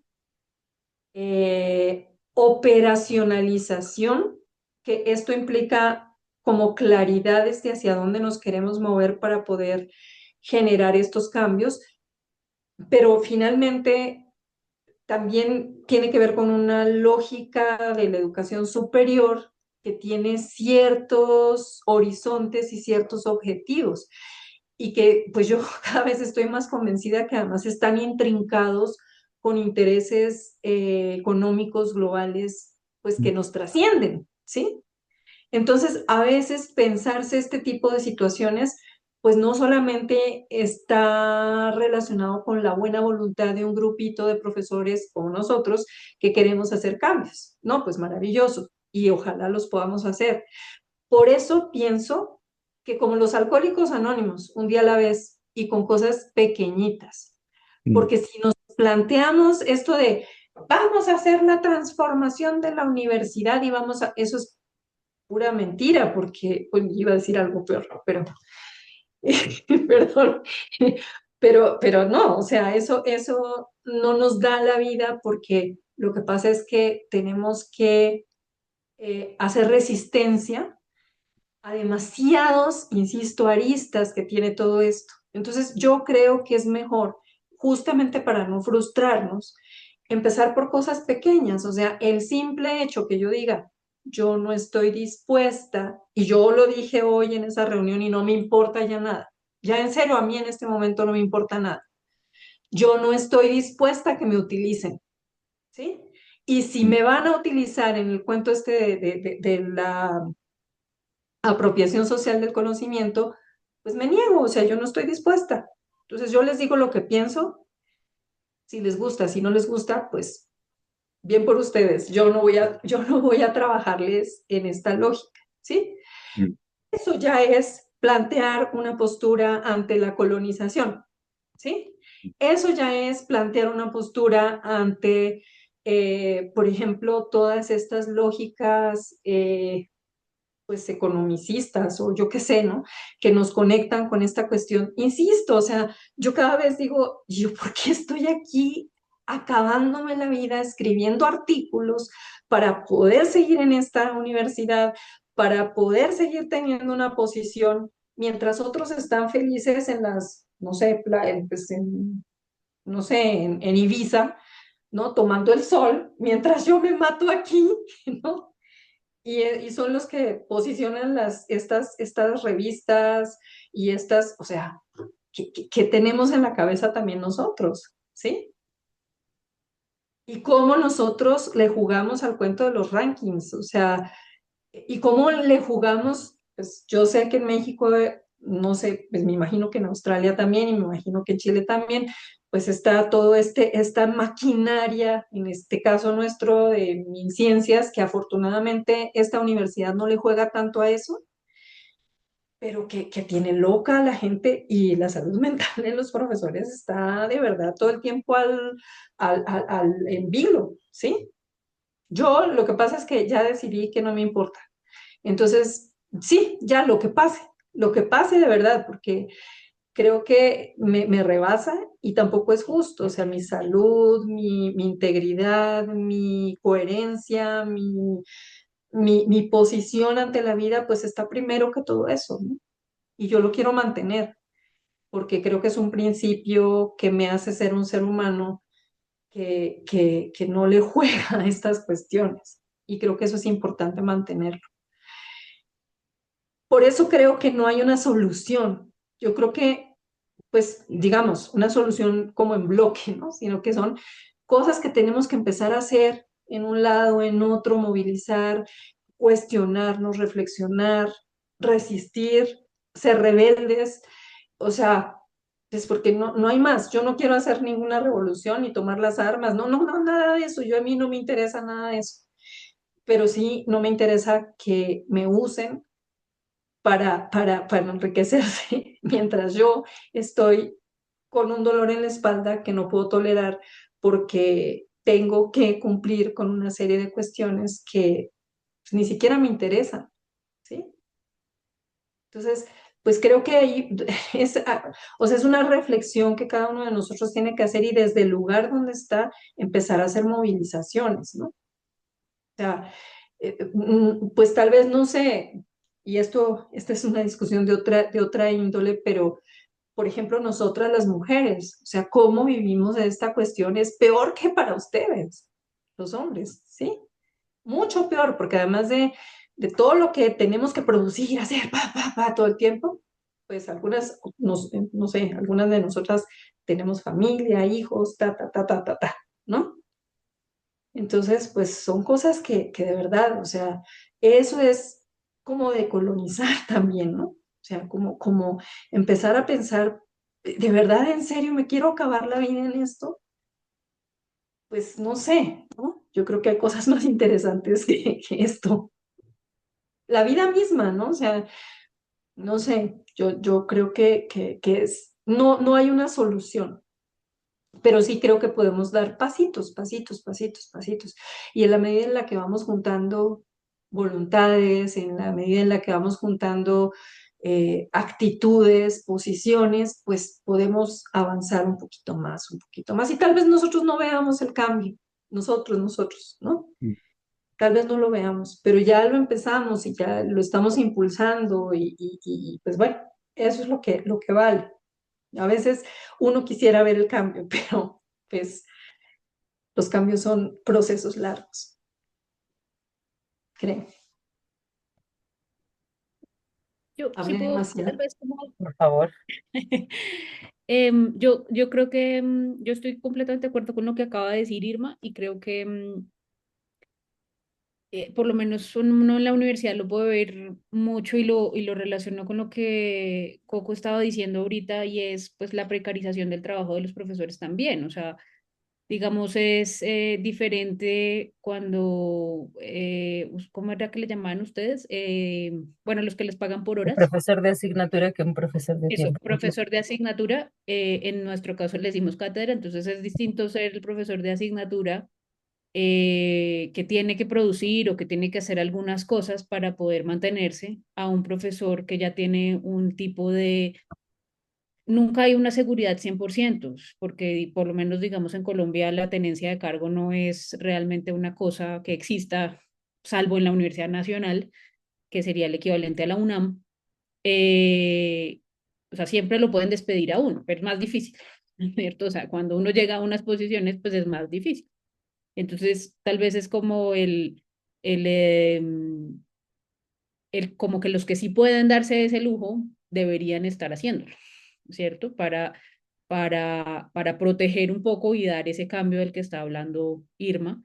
Entonces, en nuestro caso, por ejemplo, en la universidad, pues no existen los sindicatos porque somos una universidad privada y no existe el sindicato. Existen unos representantes, pues que luchan por los intereses de los profesores de alguna manera, con menos libertad que la de un sindicato, pero sí se pueden dar como esas pequeñas acciones para que, pues como un poquito parecido a la pedagogía de la esperanza, ¿no? O sea, esta vaina le va agregando y esto le va ayudando un poquito a que los otros la tengan, eh, pues más fácil o diferente, tal vez ni siquiera más fácil, diferente a la que le tocó a muchos de los profesores.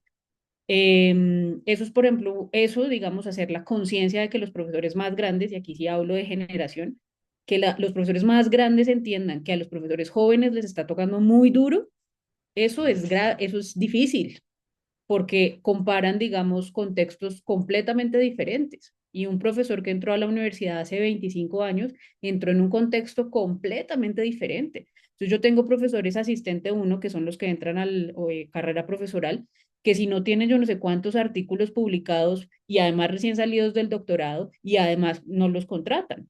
Y eso no tiene sentido porque, pues no, sí, o sea, ¿en qué momento lo va a hacer? Y entonces, si ese profesor que lo va a asumir, digamos que lo va a contratar, entiende que, que no puede ser, que no simplemente no da la vida para eso, pues eso es un pasito adelante. Y lo último que agregaría ya como para cerrar esta idea de qué podemos hacer y cómo sería la práctica para cambiar es, yo creo firmemente en el poder de la transparencia con los estudiantes. Entonces, pues por mi sesgo y por mi actividad profesional, pues siempre vuelvo al currículo. Entonces yo creo que cuando uno le explica explícitamente a los estudiantes las razones por las que algo está pasando en el salón de clase, eso ayuda a que ellos entiendan y se les abra el mundo a otras posibilidades. Entonces, ¿por qué escogimos esta lectura o por qué esta otra o por qué vamos a trabajar en equipo? O sea, una cosa tan fácil como es que no es simplemente porque tengo menos cosas que calificar, que sí, pero es más allá de eso, ¿cierto? O sea, pedagógicamente el diseño y curricularmente es más jodido, pero es porque yo quiero que te sientes con alguien distinto y aprendas a hablarle a alguien distinto. Y hacerle eso explícito ayuda a que ellos, pues no solo entiendan, sino se enganchen, sea más amena la cosa y como que uno va manejando el discurso. Entonces, pues eso sería lo que yo añadiría a la conversación ahorita. Muchas gracias, María Lucía. Pues se nos está acabando el tiempo. Yo quiero saber si Mario te gustaría participar. Sí, algo, sobre todo ahora que estaban diciendo algo, no sé si cortito o no, porque la verdad es que en una de esas me extiendo un montón, pero que ahora que escucho, Irma, que te escucho, María, sobre cómo proceder, por ejemplo, no solo recuerdo el cómo se pueden diseñar los exámenes o las evaluaciones o los trabajos finales en equipo por la razón que tal cual acabas de decir, sino que mucho en el cómo hacerlo está lo que estamos haciendo ahora. Leí su texto, leí el número de acta sociológica, las escucho hablar ahora y no solamente pienso en las cosas que hacemos en el aula. Decía Ceci que probablemente en sociología sea más recurrente. Yo no es que lo quiera poner en duda, ¿eh? Celebro que sea diferente en sociología, pero deben ser algunos casos. Y los que yo conozco en ciencias de la comunicación los puedo contar con la mano, así, con la mano que tengo frente a ustedes, y probablemente ahora, además, tenga que contar muchos menos casos. O sea, si éramos tres, ahora somos solo, bueno, no somos, son solo dos o uno. Esa actitud rebelde, Irma, da muchas satisfacciones, pero también da un montón de problemas. Y un montón de problemas que, pues eso, estamos dispuestos y dispuestas a no ahorrárnoslos y probablemente, como decías María, haya mucha gente que se las quiere ahorrar y que fomente más esta idea o esta dinámica en la que todas y todos estamos insertos. También decía José Michel que de a poco todo se escucha muy cercano, y es que esos puentes que hay México, Colombia, México, Chile, Chile, Colombia, es que es la realidad ante la que estamos. Y estas pedagogías críticas son las que a muchas personas nos permiten trabajar, pero también es un hecho que vamos a contracorriente, porque tampoco somos la mayoría. Lo que me lleva a dos preguntas, y no es que tengan que tener respuesta, pero quisiera compartirlas con ustedes porque además lo siento muy cercano. ¿Estamos a contracorriente? Sí, me encanta. ¿Qué va a pasar el día que no estemos a contracorriente? O sea, ¿qué va a pasar? Probablemente nada. O sí, porque además, si esto se vuelve ya no la contracorriente, ya no lo que va a contrapelo, ya no lo que va en resistencia, como decía Irma, entonces, ¿qué somos? La pedagogía predominante. Y entonces, ¿quién hace esto que decías, María Ros, sobre los trabajos finales como una propuesta pedagógica transformadora? ¿Y quién lo tiene que hacer? Porque así es el estilo que ahora se traduce como el estilo predominante. Por eso digo, no es que tengan respuesta, lo comparto con ustedes. ¿Qué va a pasar el día que ya no estemos en resistencia? A mí me encanta estar en resistencia, pero también les quiero decir con toda sinceridad, ya estoy cansado. O sea, es que llega un momento en que es agotante también ir a contracorriente y que entonces seamos 5 personas las que coincidimos y las que hacemos así nuestra pedagogía liberadora, y que en esa posibilidad o esperanza freiriana, pues es que no hay nada. Y la segunda pregunta también un poco es inabarcable, ¿no? Creo que nos conviene estar a contracorriente porque eso nos dice dónde estamos como proceso civilizatorio. Decías, Irma, sobre todo lo que la gente hace para publicar y lo extenuante que es, por ejemplo, ¿no? Leer más de 10 tesis al mismo tiempo, porque eso genera un montón de puntos. Eh, yo apenas si puedo con 5 o 6 simultáneas, ¿eh? Pero más de 5 o 6 me llevan a mí a preguntarme cómo le hace la gente que lee 10, y me respondo rápidamente, muy fácil, no las lee. Tampoco es que estemos en un campo que no conozcamos, pues ¿qué hacen? No las leen. Eh, Eso nos lleva a un montón de problemas, pues, en el campo académico, pero tomarse en serio el trabajo de leer, de revisar, de estar presente, de resistir, etcétera, etcétera, etcétera, también nos pone en un momento y en un lugar político que a mí me parece es necesario seguir conservando. Y vuelvo entonces a mi primera pregunta, ¿qué pasaría si entonces esa resistencia ya no es resistencia y entonces todo el mundo actúa de esa forma? ¿Habrá esa transformación que estábamos buscando? Probablemente. Por lo demás, las quiero felicitar por su investigación, y quiero también hacer mención, Ceci, la verdad que quedó un número, pues sí, redondito, bien chido, con sus problemas editoriales que ya se resolvieron, ¿no? Que van ahí caminando poco a poco, pero eso sí, me parece que además seguir manteniendo estas sesiones, ¿no? Decía Ceci también al inicio que esta es la penúltima del año, pues nos mantiene todavía ahí en, como decías, Irma, me lo voy a quedar además, en la resistencia. Gracias, gracias además por abrirme el micrófono un ratito.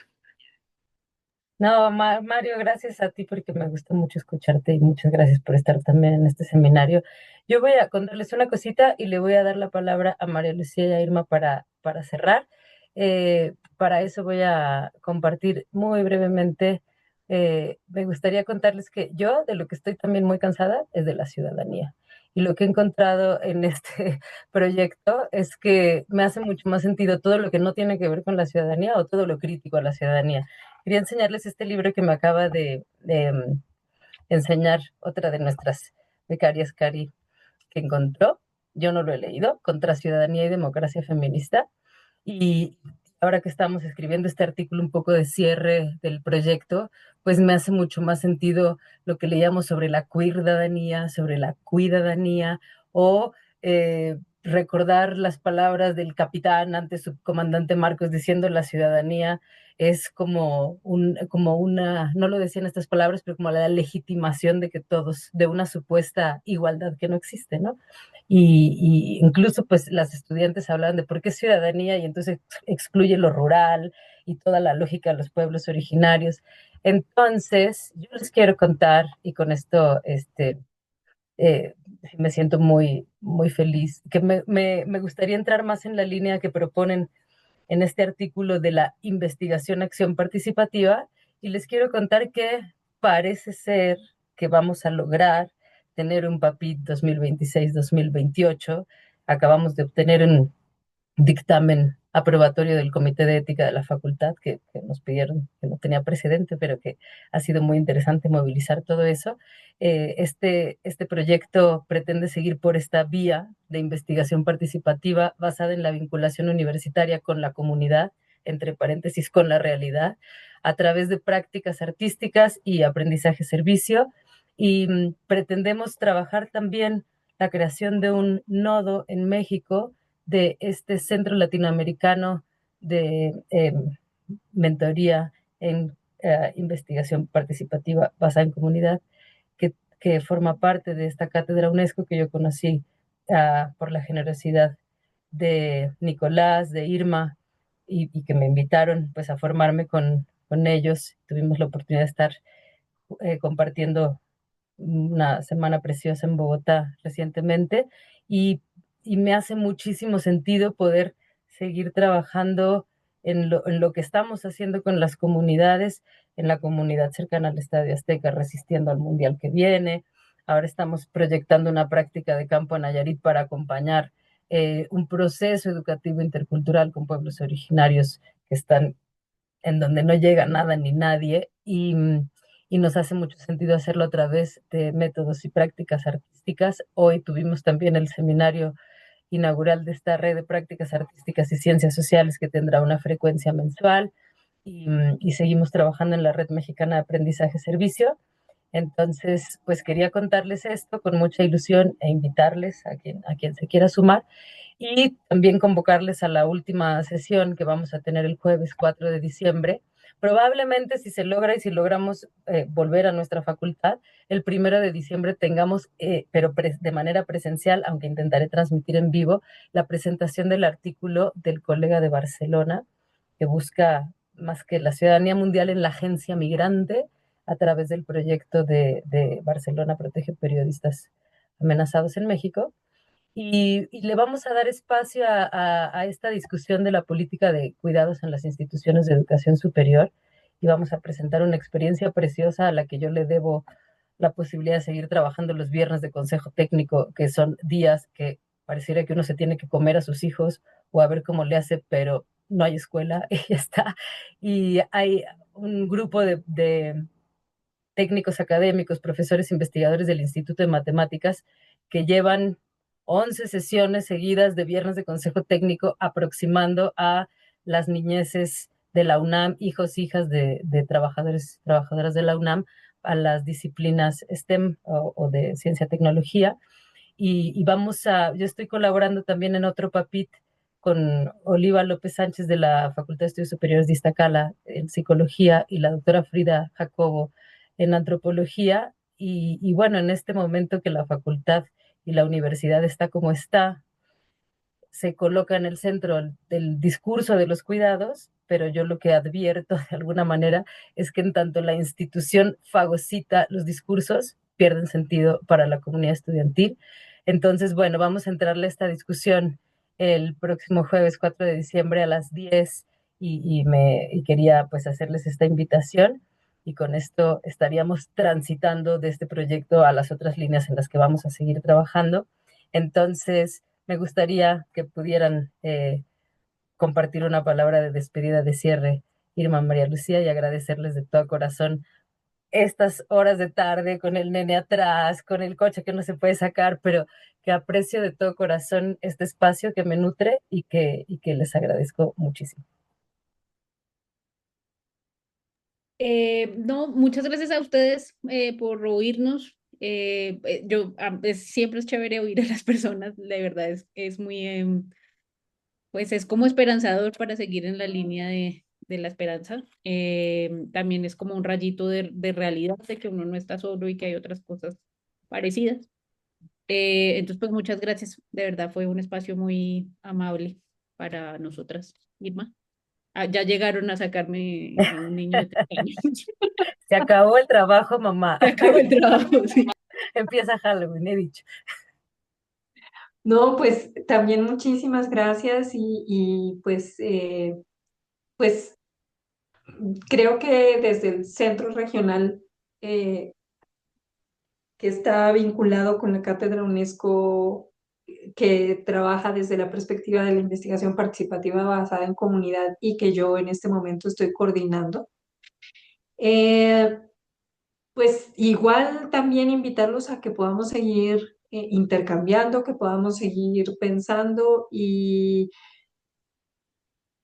me quedé pensando un poco lo que decía Mario, ¿no? Yo creo que sí, pues la resistencia es cansada, pesada, pero yo llevo muchos años resistiendo y aquí sigo. Y espero poder seguir, ¿no? Y pues bueno, yo creo que nunca vamos a llegar al punto en el que todo ya sea perfecto. O sea, siempre va a haber cosas que podemos seguir cuestionándonos, preguntándonos, incluso el haber llegado a donde pensábamos que era el lugar, porque ya que llegamos a ese lugar nos damos cuenta de que es imperfecto. Entonces, ahí seguramente igual vamos a tener que empezar a hacer resistencias y preguntarnos y ta, ta, ta. O sea, la vida siempre se mueve. Y eso es lo que yo he aprendido y les agradezco por este espacio de poder conversar con ustedes al respecto. Y pues nada, que viva la rebeldía. Y gracias.